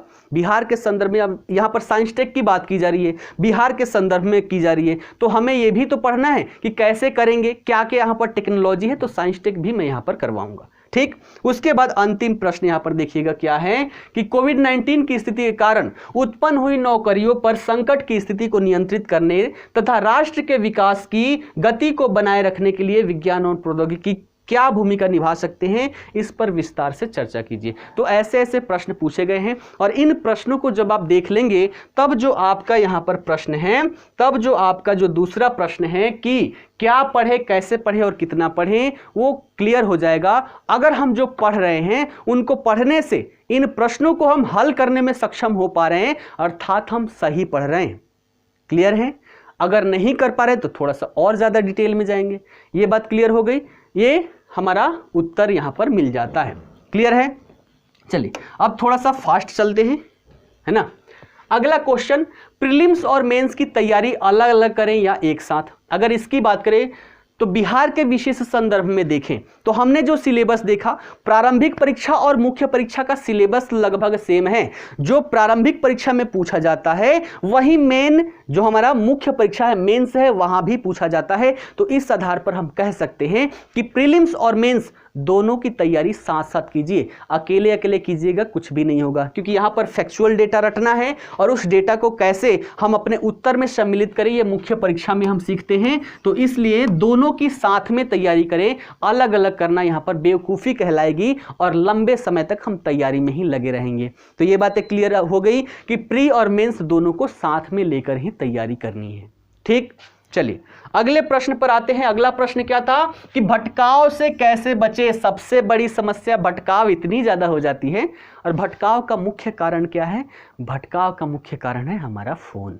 ठीक है, इस फोन को जब तक हम अपने से थोड़ा सा दूर नहीं करेंगे तब तक हम भटकते ही रह जाएंगे। ठीक है, जैसे आपने देखा होगा, एक बार फोन उठाए, है ना, फोन उठाए, ठीक है, फोन का PH होता है, फोन उठाए तो एक बार उठा लिए, उठा के खोलते क्या है, जरूरी की चीज़ें तो खोलते नहीं है। पढ़ रहे हैं, उसमें कोई टर्म समझ में नहीं आया तो टर्म को सर्च करने के लिए हमने फ़ोन उठाया, लेकिन कभी देखा कि इसमें फेसबुक का एक नोटिफिकेशन आ गया है। एक नोटिफिकेशन हमने खोला, कई सारी चीज़ें दिखाई दी और हम देखते चले गए, अर्थात यहाँ पर भटकाव हो रहा है। दूसरी भटकाव है ना, दूसरा भटकाव सबसे बड़ी समस्या है ये, ठीक है ना, प्रेम। नेचुरलिटी देखें, है ना, नेचुरलिटी देखें तो ऐसा बनाया गया है ना, सिचुएशन ही ऐसी नेचर ने क्रिएट किया है कि इस सिचुएशन के अकॉर्डिंग अगर इससे कोई अलग चलता है वो व्यक्ति सफल हो जाएगा, नहीं तो वो व्यक्ति सफल कभी नहीं होगा। अब देखिएगा, यहाँ पर एग्ज़ाम की बात करें तो हम ग्रेजुएशन के बाद ही एग्ज़ाम देते हैं, है ना, ग्रेजुएशन के बाद ही एग्ज़ाम देते हैं, अर्थात हमारी एज लगभग 21 वर्ष या उससे ज़्यादा होता है। कुछ लोग थोड़ा पहले कर देते हैं। और ये प्रेम नाम की जो बीमारी है ना, ये इसी टाइम पर सबसे प्रगाढ़ हो जाती है ना, इसी टाइम पर सबसे प्रगाढ़ हो जाती है। तो जो ध्यान हम क्या कर रहे हैं, इसी एज के बाद हमारे पास दो ऑप्शन हैं, एक हम तैयारी कर रहे हैं किस चीज़ की, BPSC की तैयारी कर रहे हैं, और दूसरा हमारा यहाँ पर प्रेम का भी मामला है। अब जो व्यक्ति यहाँ पर तुलना कर गया कि भैया अब प्रेम क्या है, इस समय में प्रेम पर लग गए, है ना, इस समय में प्रेम पर लग गए, अब यहाँ पर लगने के बाद बाकी किसी अन्य जगह पर तो कोई व्यक्ति लग ही नहीं पाता, है ना, मज़ा आ जाता है इसमें, इसके अलावा इस पर फोकस जाता ही नहीं। और इसमें करते करते 21 से कब आप 27-28 के हो जाते हैं आपको पता नहीं चलता, और तब तक ये बोलता है कि बेटा पहले नहीं आए अब क्यों आ रहे हो, पहले तुमने हमें धिक्कारा अब हम तुम्हें धिक्कारेंगे, है ना। तो अब इसने क्या किया, हमारा एज 21 से 27-28 तक तो खा गया, इसका कोई भी रिजल्ट नहीं आएगा, 0 आएगा। और जब इस समय तक जिस खूबसूरत चेहरे के लिए आपने इसके साथ लगे रहे, इस समय अगर आपके पास जॉब नहीं आती है तो वही बोलती है कि अब बोलेगी कि आपसे कुछ ना हो पाएगा, हम आपके सहारे नहीं रह पाएंगे, और दूसरे के पास चली जाएगी। किसके पास? जो इस समय काल पर इस पर फोकस किया और कोई ना कोई जॉब ले लिया। तो आपको यहां पर फोकस करना है कि भटकना कहां है ना, कहां भटकना है। भटकाव से अपने आप को यहां पर नियंत्रित करना है, और इसको अभी हटा दिए और इसी समय से यहां पर लग गए तो 1 से 2 साल में आपके पास एक बढ़िया जॉब होगा, घर होगी, गाड़ी होगी, और जो एक के पीछे आप दौड़ते थे वैसी खूबसूरत चेहरे की लाइन लग जाएगी। पहले आपके पास ऑप्शन नहीं था चूज करने के लिए, अब आपके पास ऑप्शन है कि नहीं, इससे हम नहीं करेंगे, ये अच्छी नहीं लग रही है, हम इससे करेंगे, नहीं नहीं इससे भी नहीं, इससे करेंगे। घर वाले भी बोलेंगे कि हाँ कर लो। ये अगर मिल गया तो आप अगर प्रेम प्रसंग में भी हैं, इसका लॉस ही हम नहीं देख सकते। 2 चीजें होती हैं इसमें, लड़कियां भी 2 टाइप के होते हैं, लड़के भी 2 टाइप के होते हैं। अगर किसी से प्रेम होता है, अगर वो अच्छे क्वालिटी की मिल जाती है, वो भी पढ़ने वाली, आप भी पढ़ने वाले, तो यहाँ पर आपकी तैयारी जो है ना उसको वो धारदार बना देती है ना, या धारदार बना देगा। दोनों अपने अपने तैयारी करेंगे और पढ़ाई से संबंधित अपनी चर्चा करेंगे। लेकिन अक्सर यहाँ पर नहीं होता है। 99% जो है ना, 99% है ना, 99% क्या होता है, इस धारदार को धार ही खत्म कर देते हैं। तो यहाँ पर भटकाव से बचना है। सोशल मीडिया का बहुत कम यूज करना है, सोशल मीडिया का बहुत कम यूज करना है। हमें उतना ही चीज के लिए मोबाइल को उठाना है जितने के उद्देश्य से हमने मोबाइल को उठाया था, उसके अलावे कहीं हमें और नहीं जाना है। और ज़्यादा से ज़्यादा इंटरेस्ट हमें पढ़ाई में क्रिएट करना है, और ये क्रिएशन कैसे होगा वो भी समझ लीजिए। बहुत सारे सब्जेक्ट है आपके पास, इतिहास है, भूगोल है, राज्य व्यवस्था है, अर्थव्यवस्था है, बिहार स्पेशल है, विज्ञान प्रौद्योगिकी है, करंट अफेयर है। इसमें से देख लीजिए कोई ऐसा सब्जेक्ट होगा जो आपको पढ़ने में बहुत ज़्यादा मजा आता है, बहुत ज़्यादा मजा आता है, उसको आप देख लीजिए। और कुछ होंगे जो बहुत ही ज़्यादा बोरिंग लगते होंगे। बोरिंग तो नहीं लगना चाहिए, आज तक मुझे कोई भी सब्जेक्ट बोरिंग नहीं लगा है। हर एक सब्जेक्ट को इंटरेस्ट लेके पढ़े तो कभी भी बोरिंग नहीं लगता है। तो इसमें से आप देख लीजिए कौन सबसे ज़्यादा मजा आता है, और जब मन में भटकाव आए तब उस पुस्तक को उठाइए जिसमें आपको मजा आता है। मजे के लिए क्या करते हैं, गाना देखते हैं, क्यों मजे के लिए देखते हैं। नोबेल पढ़ते हैं, मजे के लिए देखते हैं, तो हम उसको पढ़ के मजा क्यों ले भैया। हम उसको पढ़ के मजा लेंगे जो हमें यहां तक पहुंचाने में थोड़ा सा रास्ता छोटा कर देगा। तो इसको आप क्लिक कर लीजिए कि कौन सा सब्जेक्ट आपका है जो मजा आता है पढ़ने में, उसको ऑप्शनल में रखिए। जब इन सब सब्जेक्ट को पढ़ने के बाद थोड़ा बोरिंग लगने लग जाए तो मजे वाले सब्जेक्ट पढ़िए, मजा आ जाएगा, है ना। इतिहास पढ़िए एक मूवी की जैसे, है ना, एक मूवी के जैसे इतिहास पढ़िए। जो भी पढ़ रहे हैं घटनाएं, वो सारी घटनाएं माइंड में चला लीजिए, दोबारा पढ़ने की आवश्यकता नहीं होगी। तो आशा करता हूं ये आपको समझ में आ गया होगा कि भटकाव से कैसे बचें, है ना। अपना ध्यान कहाँ लगाएं, पुस्तकों पर लगाए रखें। चलिए अगले प्रश्न पर आते हैं। अगला प्रश्न आता है कि सिलेबस को कैसे तैयार करें, यानी कि इतना बड़ा सिलेबस है ना, सिलेबस देखिए इतना बड़ा है। देखते ही क्या होगा कि भैया रुई धुनने वाला, है ना, वहीं रुई धुनने वाली कहानी हो जाएगी कि जहाज पे रुई लाद के जा रहा था और रास्ते से एक रुई धुनने वाला जा रहा था। उसने सुना कि एक जहाज रुई आ रही है, उसको लगा कि सारा हमें ही धुलना पड़ेगा, परिणामतः वो क्या कर लिया, सुसाइड कर लिया कि ना रहेंगे ना धुलना पड़ेगा, है ना। तो ऐसी सिचुएशन नहीं लाने देनी है। इतना सब्जेक्ट है, पहले इसको हमें डिवाइड कर देना है, पहले इसको क्या कर देना है, डिवाइड करना है। और टारगेट हमें करना है कि एक दिन में हमें ये पढ़ना है, एक दिन में हमें ये पढ़ना है। मान लीजिए एक दिन में आपकी इच्छा है एक दिन में एक सब्जेक्ट पढ़ें या एक दिन में 2 सब्जेक्ट पढ़ें, वो आपकी इच्छा है ना, आपकी इच्छा है। और उसके अकॉर्डिंग अपना एक टारगेट फिक्स कीजिए। इतना बड़ा है ना, मान लीजिए 100 ईंटें हैं, आपको उठा के एक जगह से दूसरे जगह ले जाने हैं। तो अगर आप सोचते हैं कि एक ही बार हम उठा के लेके चले जाएं, आप सक्षम नहीं होंगे,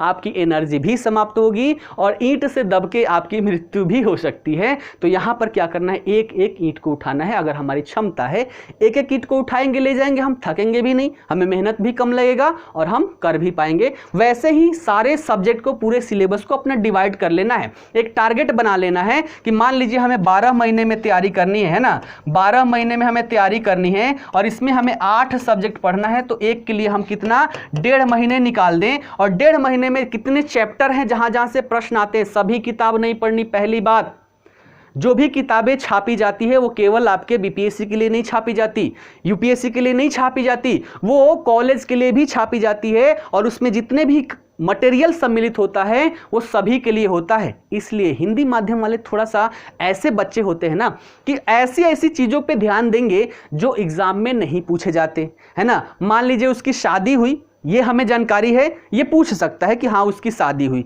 लेकिन हिंदी माध्यम वाले अब इसमें इंटरेस्ट लाएंगे, है ना। कैसे हुई, घोड़ा पे गया था, गधा पे गया था, कार पे गया था या रथ लगा हुआ था, है ना, वहाँ पे खाना खिलाया गया, यहाँ से इंटरेस्ट नहीं है। इंटरेस्ट कहाँ जाएगा, क्या क्या खिलाया, छोले खिलाया, छोले में नमक ठीक था, तो इन सब पे नहीं जाना है।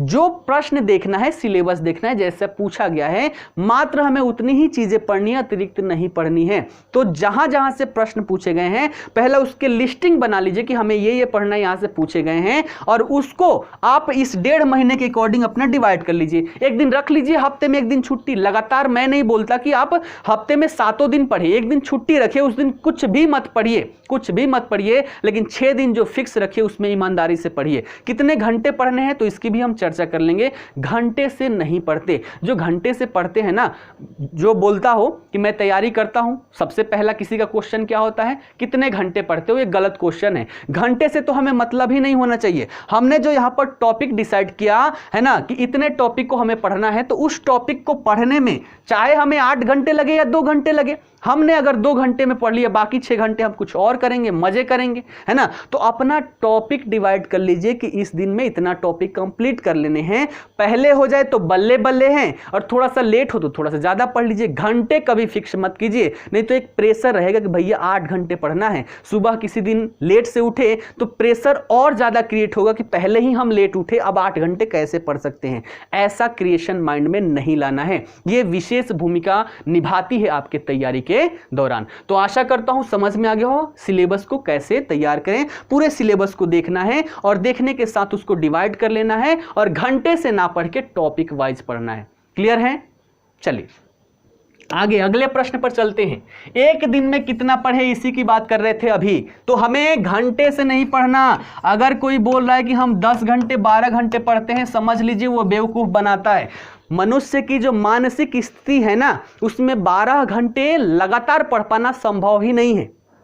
अगर बोल रहा है कि मैं 12 घंटे के 18 घंटे पढ़ता हूं, अगर पढ़ता है ना तो उसका सुन लीजिए कि भैया 18 घंटे पढ़ता है। उसके बाद अगले बार जब एग्जाम देके आया तब पूछेगा भैया हुआ या नहीं हुआ, तब नहीं बोलेगा कि हम सिलेक्ट हुए या नहीं हुए, तब बहाना मारेगा कि 12 घंटे पढ़ा तो था, लेकिन आयोग जो थी ना वो ऐसे जगह से क्वेश्चन पूछ दी जो हमने पढ़ा ही नहीं था। ये कब होता है? जब सिलेबस पर और क्वेश्चन पर रिसर्च नहीं होता है। तो 12 घंटे 15 घंटे नहीं करना है, 12 घंटे 15 घंटे नहीं करना है, हमें टॉपिक वाइज करना है। एक टॉपिक हमने फिक्स किया कि भैया टारगेट है, और उस टारगेट को पूरा करने के लिए कभी कभी रात में 12 भी बज जाए तो इससे घबराना नहीं है। एक दिन 12 बजेगा तो किसी दिन आपका 8 बजे भी कंप्लीट हो जाएगा, तो इस दिन 4 घंटे मजे कीजिए, आराम से मूवी भी देखिए और फिक्स कर लीजिए। ज़्यादा नहीं पढ़ना है। अगर आप अच्छे से पढ़ते हैं ना, रिवीजन करके पढ़ते हैं, तो आपको ज़्यादा नहीं पढ़ना पड़ेगा। मैं बोलता हूं कि 24 घंटे होते हैं, है ना,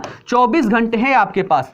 कोई बोलता है ना कि मैं 4 घंटे 5 घंटे सोता हूं, जरूरी नहीं है। आप इसमें से 8 घंटे सोइए, फिर भी आपके पास कितने बचे? अभी 16 घंटे बचे हुए हैं। 8 घंटे में से 8 घंटे पढ़ाई में डाल दीजिए। 8 घंटे सो लिए, 8 घंटे पढ़ाई में डाल दिए, 16 घंटे, फिर भी आपके पास 8 घंटे हैं। 8 घंटे में आप रोज एक मूवी देखिए ना, वेब सीरीज मन करे वेब सीरीज देखिए ना। मैं कभी मना नहीं करता कि आप तैयारी कर रहे हैं तो आप मूवी नहीं देख सकते। 8 घंटे बचे हुए हैं भैया, हम खेलेंगे, खाना खाएंगे, नहाएंगे, मूवी देखेंगे, पूरे जो काम करना है ईमानदारी से। ईमानदारी से 8 घंटे सोना है, उसमें कोई भी कमी नहीं। लेकिन मैं ऐसा बोल दूं ना तो आप लोग जितने लोग हैं सबसे ज्यादा ईमानदारी यही होगी। ईमानदारी से भी ज्यादा ईमानदार हो जाएंगे, सोचेंगे कि थोड़ा सा और ईमानदारी दिखाते, चलो 10 घंटे सो लेते हैं। ठीक है, तो ऐसे नहीं करना है।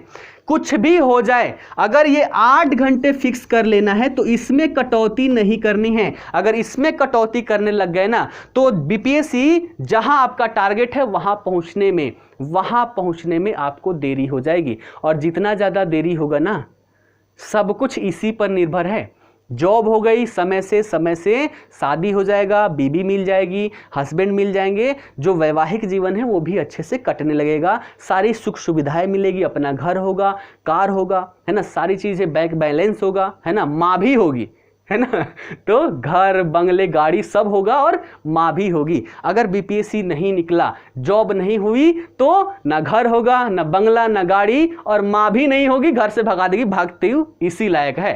ठीक है, तो ये बात याद रखिएगा, घंटे पर नहीं जाना है, 8 घंटे दबा के सोइए, लेकिन 8 घंटे दबा के पढ़िए भी, और बाकी 8 घंटे में जो मर्जी खेलना है, मूवी देखना है, नहाना खाना धोना, ये सारी चीज़ें, तो ऐसे डिवाइड करके आपको चलना है। क्लियर है? ऐसे अगर 1 साल लग गए ना, 1 साल के बाद आपकी सारी चीज़ें बदल जाएगी। ठीक, चलिए अगले प्रश्न पर आते हैं। अगला प्रश्न है उत्तर लेखन कैसे करें और ये कितना जरूरी है। तो आप सभी ने देखा कि जो हमारा सिलेक्शन होना है वो मुख्य परीक्षा के बेस पर होना है ना, तो कितना जरूरी है आप समझ पा रहे हैं, बिना इसके तो कुछ हो ही नहीं सकता। तो उत्तर लेखन कब करें भैया, पीटी पास होने के बाद करें या फिर उससे पहले करें। तो ध्यान रखिएगा, जिस दिन से आप पढ़ाई स्टार्ट करते हैं ना, जिस दिन से, उसी दिन से उत्तर लेखन आप प्रारंभ कर दें और प्रतिदिन कम से कम 2 उत्तर को लिखें, क्योंकि जितना ज़्यादा, है ना, कहा जाता है ना कि चलत करत करत अभ्यास ते जड़मती होत सुजान, रसरी आवत जाते सिल पर पड़त निशान। कई लोग अच्छे से उत्तर नहीं लिख पाते हैं, कारण क्या है कि जब पीटी का रिजल्ट का इंतजार करते हैं कि जब रिजल्ट आ जाएगा फिर हम उत्तर लिखना तैयारी करते हैं। सबसे बड़ी मूर्खता है, 1 साल फिर बर्बाद कर रहे हो। जब से आप पढ़ना स्टार्ट किए, जो टॉपिक पढ़ रहे हैं उस टॉपिक से संबंधित प्रश्नों को देखिए, क्या पूछा गया है, उस प्रश्न का उत्तर लिखने का प्रयास कीजिए। जरूरी नहीं है कि पहली बार आपको याद आएगा, पहली बार देखा जाए तो पहली बार आप सही लिखेंगे, हर एक डेटा होगा, ऐसा कुछ भी नहीं है। पहली बार आप लिखेंगे वो क्या होगा, गलत होगा, प्रश्न जो है उसके अनुरूप हमारा उत्तर ही नहीं होगा। और गलती जब तक हम नहीं करेंगे तब तक सुधार नहीं कर सकते। कोई कह दे कि हम डायरेक्टली एकदम सही कर देते हैं, पक्का झूठा व्यक्ति है वो, जीवन में कुछ भी वो सही नहीं करता होगा, ये बात याद रखिएगा। तो गलती करते हैं, गलतियों से हम सुधार करते हैं। तो पहली बार लिखा हमने, गलत किया, उसके बाद हमने मैच किया, उसके बाद किताब को खोला कि भैया और इसमें क्या क्या सम्मिलित करना चाहिए, उन सभी को हमने सम्मिलित किया रफ वर्क में। फिर हमने ये देखा कि उसमें हमने क्या अतिरिक्त चीजें लिखा, जिसको हमें नहीं लिखना चाहिए उसको भी हमने उसको एक्सक्लूड कर दिया। उसके बाद फिर से हमने उत्तर लिखा। अब की बार देखा कि पहले वाले से तो 40-50% हमारा क्या है, अच्छा है। जब अच्छा होने लग जाता है तब मजा आ जाता है। जब आप ऐसे करेंगे ना बहुत मजा आएगा। और जब ये वाली मजा जब फील ले लेंगे ना, तो प्रतिदिन आप 3-4 आंसर लिखने के लिए भी अपने आप को मजबूर कर देंगे। आप मजबूर हो जाएंगे, जब तक आप लिखेंगे नहीं ना मज़ा नहीं आएगा। जैसे सीरियल होता है ना, सीरियल अपने स्टार्टिंग से देखा है ना, तो सीरियल आने का मान लीजिए 9 बजे से आता है रात में, तो 8:30 से ही दिमाग में क्लिक करने लगता है कि भैया सीरियल देखना है। उसके लिए क्या होता है, हम सारी अपने पीछे के जितने भी कार्य हैं उन सभी कार्यों को जल्दी जल्दी निपटा लेते हैं ताकि 9 बजे तक फ्री हो जाए, सीरियल देख लें। वही सिचुएशन आपको यहाँ पर लानी है। इतना आदी आप हो जाएंगे उत्तर लिखने का कि बिना लिखे आपको नींद भी नहीं आएगी। मान लीजिए 12 बज गया पढ़ते पढ़ते, लेकिन सोने जाने से पहले दिमाग में क्या आएगा कि हमने नहीं लिखा। लिखेंगे फिर सोएंगे। और जितना ज़्यादा आप लिखेंगे, एग्ज़ाम मुख्य परीक्षा देते देते, इतनी तैयारी से तो प्रारंभिक परीक्षा तो निकल ही जाएगा, मुख्य परीक्षा देते देते इतना परफेक्ट आंसर लिखेंगे, है ना, किताबी भाषा उसमें नहीं होगा। और जितना भी कहा गया है कि अपने भाषा में लिखें, वो सारी चीज़ें आपके उत्तर में देखेगा एग्जामिनर, और आपका सिलेक्शन यहाँ पर तय हो जाएगा। तो उत्तर लिखना कब से प्रारंभ करना है, जब से हमने पढ़ा, है ना, जिस टॉपिक को पढ़ा उससे संबंधित प्रश्न क्या है वो हमने देखा, उसका उत्तर देखा, फिर सोचना है कि इस टॉपिक से और कैसे प्रश्न पूछे जा सकते हैं और उसकी तैयारी करनी है। ये सारी चीजें इस आधार पर हमें करना है कि उत्तर लेखन कैसे करें। आशा करता हूं ये समझ चुके होंगे। अगले प्रश्न पर आते हैं कि परीक्षा में कब बैठें। परीक्षा में कब बैठें, तो परीक्षा में तभी बैठें जब आपका 100% तैयारी हो चुका हो। किस चीज का, प्री और मेंस दोनों का इससे पहले ना बैठे। लेकिन बीपीएससी में आपने देखा होगा क्या होता है, सभी बच्चे है ना, फॉर्म आया, फॉर्म भर दिए और फॉर्म भरने वाले दिन से वो क्या करते हैं, पढ़ाई स्टार्ट करते हैं। सबसे गलत रणनीति, इनका सिलेक्शन कभी नहीं होता। तो क्या किए, वो फॉर्म भर दिए, खूब मेहनत किए, पीटी निकाल लिए। पीटी इसका बहुत ईजी है, पीटी इसका बहुत ईजी है। कारण क्या है कि फैक्चुअल डेटा पूछा जाता है, रेलवे लेवल का क्वेश्चन यहां पर पूछा जाता है, जो कि मुझे अच्छा नहीं लगता। ये बीपीएससी का थोड़ा स्तर होना चाहिए, लेकिन यहाँ पर स्तर नहीं है। तो यहाँ पर पीटी तो निकाल लिए, अब क्या करेंगे, रिजल्ट का इंतजार करते हैं। रिजल्ट आया, फिर मेंस की तैयारी प्रारंभ करते हैं, पहले से नहीं करते। अब इतने दिन में मेंस की तैयारी हो सकती है? जो हम फैक्चुअल डेटा केवल पढ़ें, उसको अपने लैंग्वेज में कभी हमने पिरोया ही नहीं, और डायरेक्टली हम चाहें 3-4 महीने में इसको पिरो लेना संभव ही नहीं है। ऐसे लोगों का सिलेक्शन जाके आगे रुक जाता है, नहीं होता। ठीक है, तो कब हमें एग्जाम में बैठना है, जब हम पूरा सिलेबस तैयार कर लें, प्रारंभिक परीक्षा, मुख्य परीक्षा, ऑप्शनल तीनों, और जब तैयार हो जाएं तब हम प्री दे एग्जाम देके आएंगे, मजा आ जाएगा, दिल में अच्छे वाली फीलिंग आएगी कि हाँ हमने 150 में से 120-25 तो सही कर दिया है, यहां पर सिलेक्शन हो जाएगा। प्रैक्टिस जारी रहेगा मुख्य परीक्षा का, मेंस का हम फॉर्म डालेंगे, और जब ये देके आएंगे मजा आ जाएगा, दिल में सुकून आएगा कि हमने अच्छा लिखा है। और जब इसका रिजल्ट आएगा, आपके चेहरे पे एक मुस्कान आएगी, और फिर इंटरव्यू के लिए आप जाएंगे। और इतनी सारी चीजें जब आप पढ़ लेंगे ना, तो हर एक सिचुएशन के बारे में कैसे आपको निर्णय लेना है, वो भी आपके लिए आसान हो जाएगा। ठीक है, तो इस प्रकार से आप सभी को करना है। परीक्षा में तभी बैठना है जब 100% आपका तैयारी हो जाता है। ठीक है, उसके बाद आगे देखिए, आगे क्या है। अगला प्रश्न है, बुक कौन कौन सी पढ़ें।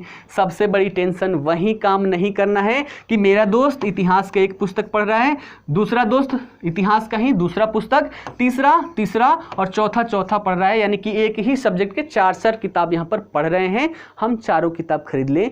ऐसा नहीं करना है, लेकिन अधिकतर ऐसा ही होता है। एक कोई पुस्तक रखिए, हर एक पुस्तक अपने आप में महत्वपूर्ण है, हर एक पुस्तक में सारी डेटा है, कहीं कहीं पर नहीं मिलता। तो ये इसलिए 150 प्रश्न दिए जाते हैं आपको, और 150 प्रश्नों में से 150 हमारा कट ऑफ नहीं जाता, 110, 12, 15, 20 हम रखेंगे, क्योंकि इस बार इतना बीपीएससी ने धोखा दिया है कि सबके अंदाजे को तोड़फोड़ मरोड़ दिया है। इसलिए मान लीजिए हम इतना सोच के जाएंगे कि हम 130 उत्तर ही जानते हैं, 20 नहीं जानते, और 130 में से हम इतनी क्षमता रखते हैं कि 10 गलत करके भी आ सकते हैं, अर्थात 120 हमें सही करके आने हैं। और इसके लिए क्या करना है, एक सोर्स रखना है। 10 किताबें एक ही सब्जेक्ट के पढ़ने से अच्छा है कि एक ही सब्जेक्ट के एक ही किताब को 10 बार पढ़ें, ये ज़्यादा फायदा है। ठीक है, ये ज़्यादा यहाँ पर फायदा है। तो कौन कौन सी पुस्तक पढ़ें, अगर इसको देखना है तो आज़ाद बीपीएससी एकेडमी का यूट्यूब चैनल है, उसमें मैंने सबसे पहले एक पुस्तक का वीडियो जारी किया है, जिसमें लगभग 60,000 के ऊपर व्यूज़ गए हैं। उस वीडियो को देख लीजिएगा। और उतने पुस्तक के अलावे आपको कुछ भी नहीं पढ़ना है, कुछ भी नहीं पढ़ना है। उसमें बहुत सारी एनसीईआरटी भी मैंने सम्मिलित किया है, तो उसके अलावे आपको कुछ भी नहीं पढ़ना, और उतने से बीपीएससी का पूरा सिलेक्शन आपका हो जाएगा। तो कौन कौन से पुस्तक पढ़ने हैं, उस वीडियो को जाकर अवश्य ही आप लोग देख लीजिएगा। ठीक है, चलिए उसके बाद अगला, आपकी तैयारी में एकेडमी की क्या या कितनी भूमिका है। अगर इस बात की हम बात करें तो ये होता है ना, कहा जाता है कि जब तक आप दिल्ली नहीं जाएंगे आप आईएएस नहीं बन सकते। ये सरासर क्या है, गलत है। ठीक है, आप बन सकते हैं, लेकिन गांवों में क्या है, देखिएगा, मैं एक रियलिटी बताता हूं। मैं भी गांव से हूं और ऐसे क्षेत्र से हूं जहां पर एजुकेशन बहुत ही निम्न स्तर का रहता है। गांव में होता क्या है, बस बच्चे पढ़े जा रहे हैं, कोई डायरेक्शन नहीं है। स्कूल में जो टीचर है वो यहां तक नहीं बताते कि भैया अभी आप पढ़ रहे हो, 10वीं के बाद जो पढ़ोगे आपको क्या बनना है, वो सारी चीजें आपको यहीं से फिक्स करना होगा। अगर कोई 10वीं में ही बता दे कि आपको आईएएस बनने के लिए इतनी सारी चीजें पढ़नी पड़ेगी, और हम तभी से पढ़ना प्रारंभ कर दे, तो ग्रेजुएशन करने में 5 साल लगते हैं, और 5 साल में यूपीएससी के सिलेबस को हम कम से कम 4-5 बार तो रिवीजन कर ही सकते हैं। अगर कोई 10वीं से ही गाइडेंस देते रहे तो हम ग्रेजुएट होते होते आईएएस की सिलेक्शन भी ले सकते हैं, लेकिन ऐसा गांवों में नहीं है। मेरे साथ भी वही हुआ है, नहीं तो मैं आज कहीं पर सिलेक्टेड होता। ठीक है, तो यहां पर देखें तो है क्या, गाइडेंस नहीं होती। और एकेडमी की भूमिका, गांवों में कहा जाता है कि जब तक आप दिल्ली नहीं जाएंगे आप सिलेक्ट नहीं हो जाएंगे, ये सरासर गलत है। एकेडमी की रोल देखें तो एकेडमी की रोल आपके तैयारी में मात्र 10% है, और वो भी 10% क्या, तो गांव में जो हमें गाइडेंस नहीं मिल पाया, यही आपको प्रोवाइड करवाती है एकेडमी। बाकी जो 90% है ना, 90% तैयारी वो आपके मेहनत के ऊपर है। मैं यहां पर करवाते रहूं कि मुख्य आंसर राइटिंग में ये सारी चीजें डालनी है, इस प्रकार से लिखनी है, मैं बताते रहूं, लेकिन आपने अपना फोकस नहीं डाला तो मैं अपना 100% भी दे दूं तब भी आप कुछ नहीं कर पाएंगे। तो यहां पर देखिए एकेडमी का रोल 10 से 20% ही होता है, बाकी सारे आपके मेहनत पर है। हम जितना करवाते हैं अगर आप उतना अपनी मेहनत से कर जाते हैं, हमारा काम क्या है, सारी चीजें अच्छे से समझा दें, है ना, सारी चीजें अच्छे से समझा दें, कहां पर किस चीज का यूज करना है ये सारी चीजें बता दें, सारी डेटा को दे दें, इसके बाद की मेहनत आपकी है। तो जितना हमने किया वो 10 से 20% है, बाकी उसको कैसे तैयार करना है, अपने माइंड में रखना है, ये सारी चीजें आपके ऊपर डिपेंड करता है। तो एकेडमी की रोल उतनी नहीं होती, बस एक गाइडेंस के तौर पर होता है, बाकी सब यहां पर देखें तो बाकी सब आपके मेहनत के ऊपर होता है, इस बात को ध्यान में रखिएगा, ठीक है। उसके बाद और प्रश्न क्या था, अंतिम में हमने देखा था डर को कैसे दूर करें, डर को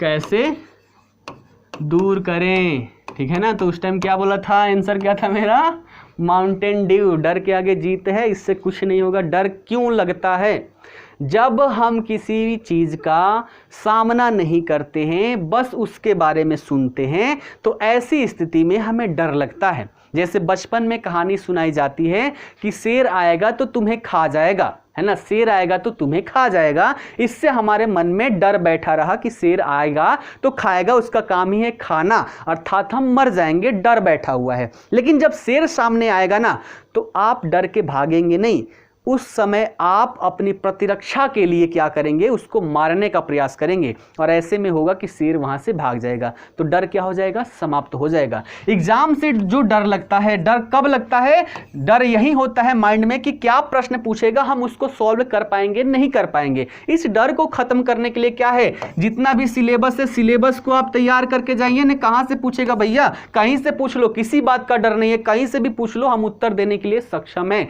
और ऐसी स्थिति में जब आप जाएंगे डर कभी भी नहीं आएगा, ठीक है।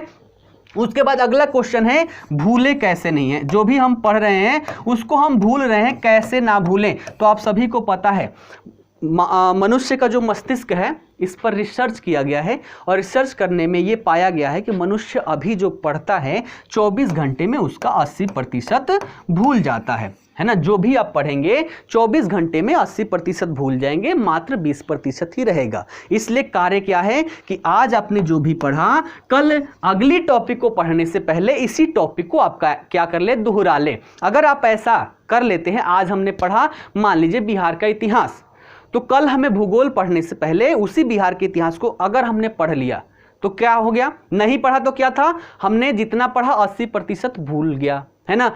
दोबारा पढ़ लिया तो यहां पर क्या हो जाता है, आपको 60 से 50% तक आप भूलते हैं, बाकी आपको याद रहता है। अर्थात जो आपकी परसेंटेज थी 20% थी, अब बढ़ के कितनी 40 से 50% हो गई। 40 से 50% आपको याद रहा। उसके बाद पहला रिवीजन हमारा कब हुआ, जब हमने पढ़ा, पढ़ने के 1 दिन बाद। दूसरा रिवीजन आप पढ़ने के 3 दिन बाद कर ले। चौथा रिवीजन आप पढ़ने के 7 दिन बाद कर ले। पांचवा रिवीजन 15 दिन बाद कर ले, और छठा रिवीजन आप 2 महीने के बाद कर ले।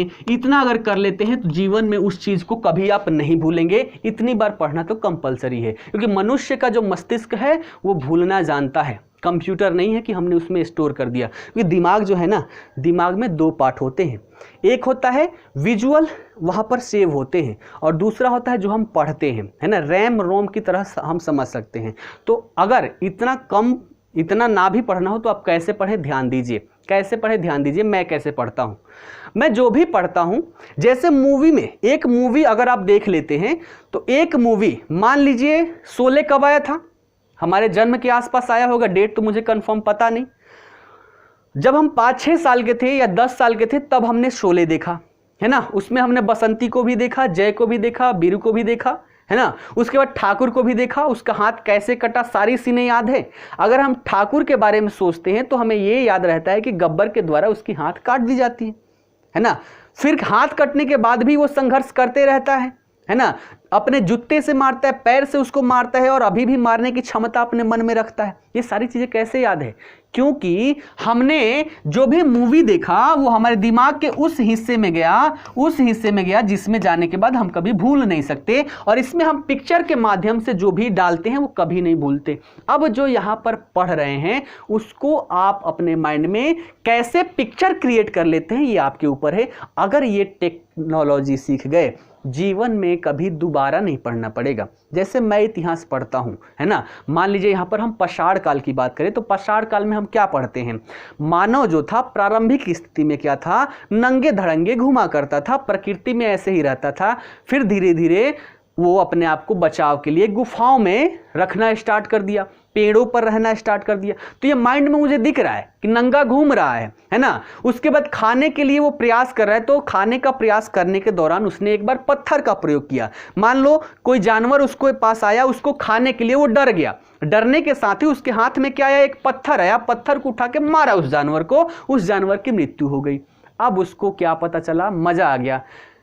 जब भी कोई जानवर आता है हम पत्थर के सहारे उसको मार सकते हैं, डर खत्म कर सकते हैं। अर्थात इससे क्या हुआ? एक इन्वेंशन हुआ, उसको पता चला कि ये पत्थर क्या है, पत्थर जो है इसको हथियार के रूप में प्रयोग कर सकते हैं, और धीरे धीरे ऐसे वो पत्थरों का औजार के रूप में प्रयोग करने लगते हैं। ये सारा मेरे माइंड में दिखता है, मैंने पिक्चर बना रखा है, इसलिए मैं इतिहास कभी भूलता नहीं। क्लियर है? डेट कभी कभी भूल जाता हूं, तो डेट के लिए आप क्या करें? 10-12 डेट जो है, जो भी महत्वपूर्ण है, दीवार पे चिपका लीजिए, और जब भी आप कहानी को रिकॉल कीजिए तो एक बार जहां भी भूलते हैं उसी टाइम जाके देखना है। ऐसा नहीं है कि छोड़ दे हम बाद में करें, है ना, ऐसा नहीं है, छोड़ दे बाद में करें ऐसा नहीं है। आप कोई कहानी चला रहे हैं, पाषाण काल का समय काल आपको याद नहीं आ रहा है, उसी टाइम पर देख लेना है। इस टाइप से आप अगर विजुअलिटी माइंड में बना लेते हैं, जीवन में कभी नहीं भूलेंगे। हर एक सब्जेक्ट को आप ऐसे विजुअली बना सकते हैं। अर्थव्यवस्था जो मैं पढ़ता हूं वो दैनिक जीवन से संबंधित सारी चीजें उस पर आधारित। मान लीजिए अगर किसी देश की किसी देश से तुलना करनी है तो मैं अपने घर को भारत मान लेता हूं, जो लड़ने झगड़ने वाले पड़ोसी हैं उनको पाकिस्तान और चाइना मान लेता हूं, जो अच्छे पड़ोसी हैं उनको मैं अन्य देशों के जैसे मान लेता हूं, जैसे कि नेपाल, भूटान हो गया। अब उसके हिसाब से क्या क्या अंतर्राष्ट्रीय संबंध है, उन देशों के साथ क्या अंतर्राष्ट्रीय संबंध है, आर्थिक नियोजन कैसे की जाती है ना, उनसे व्यापार वाणिज्य कैसा है, इस आधार पर मैं विजुअली अपना बना लिया, जीवन में कभी नहीं भूलता।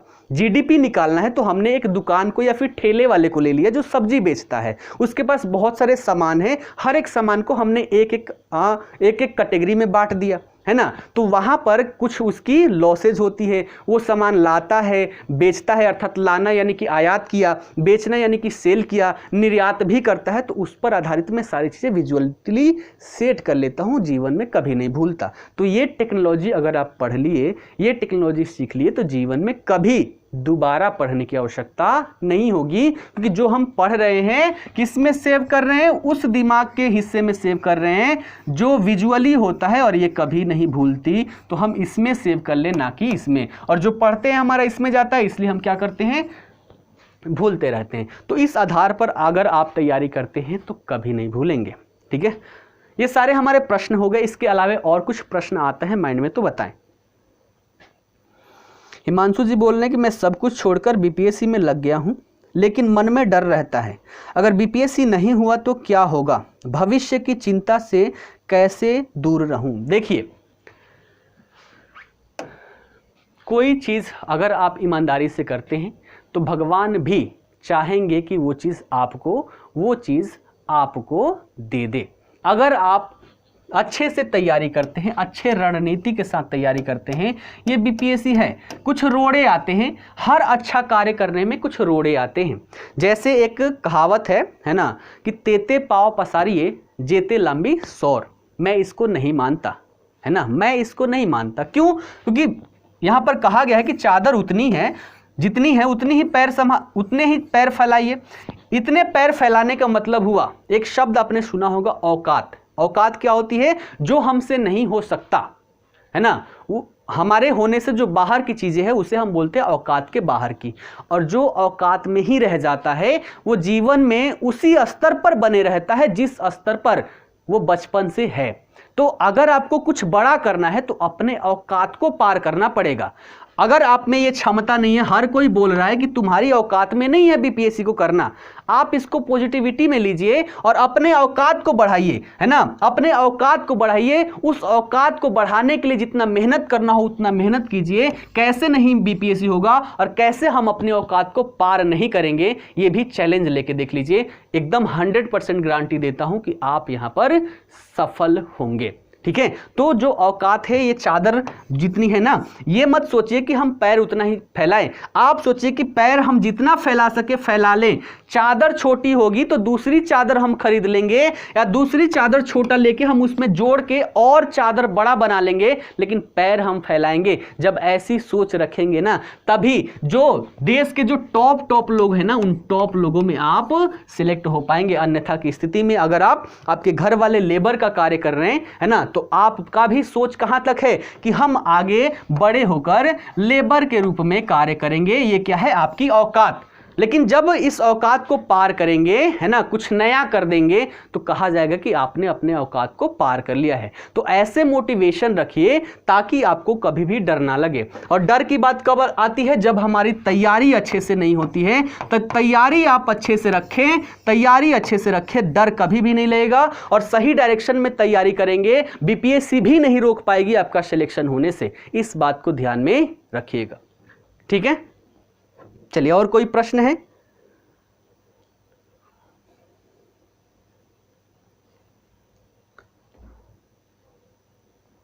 देखिए, 67वीं की बात करें, जहां तक आशा है ना, 67वीं में अक्टूबर की बात थी, है ना, 67वीं की बात थी अक्टूबर की, कि अक्टूबर में होना है। लेकिन पेंडेमिक के चलते ये समय बढ़ भी सकता है, नहीं भी बढ़ सकता, क्योंकि यूपीएससी है अपना डेट जून से बढ़ा के अक्टूबर में ले गई है ना। यूपीपीएससी भी लगभग उसी समय में होगा। तो बीपीएससी में आशा की जा रही है कि वो भी इस समय पर हो जाएगा। तो आप इसी समय को लेकर चले। पीटी की अगर बीपीएससी की बात करें तो फैक्चुअल डेटा है, उसको तो आप कम समय में पढ़ के कर सकते हैं, लेकिन आप पढ़ें तो थोड़ा सा डिटेलिंग में पढ़ें। क्योंकि मेंस में अगर देखा जाए 3 महीने का समय होता है, लेकिन बीपीएससी में कभी ऐसा नहीं हुआ है कि 3 महीने बाद ही मेंस हुआ हो, हमेशा टाइम बढ़ते जाता है। जैसे हम 66वीं की बात करें, इसका भी समय क्या हो रहा है, अभी डेट था ना, स्थगित कर दिया इसको, आगे कब होगा अभी गारंटी नहीं है। तो एक लंबा समय मिल गया, इस लंबे समय में आप अच्छे से तैयारी कर सकते हैं। ठीक है, और कोई प्रश्न है?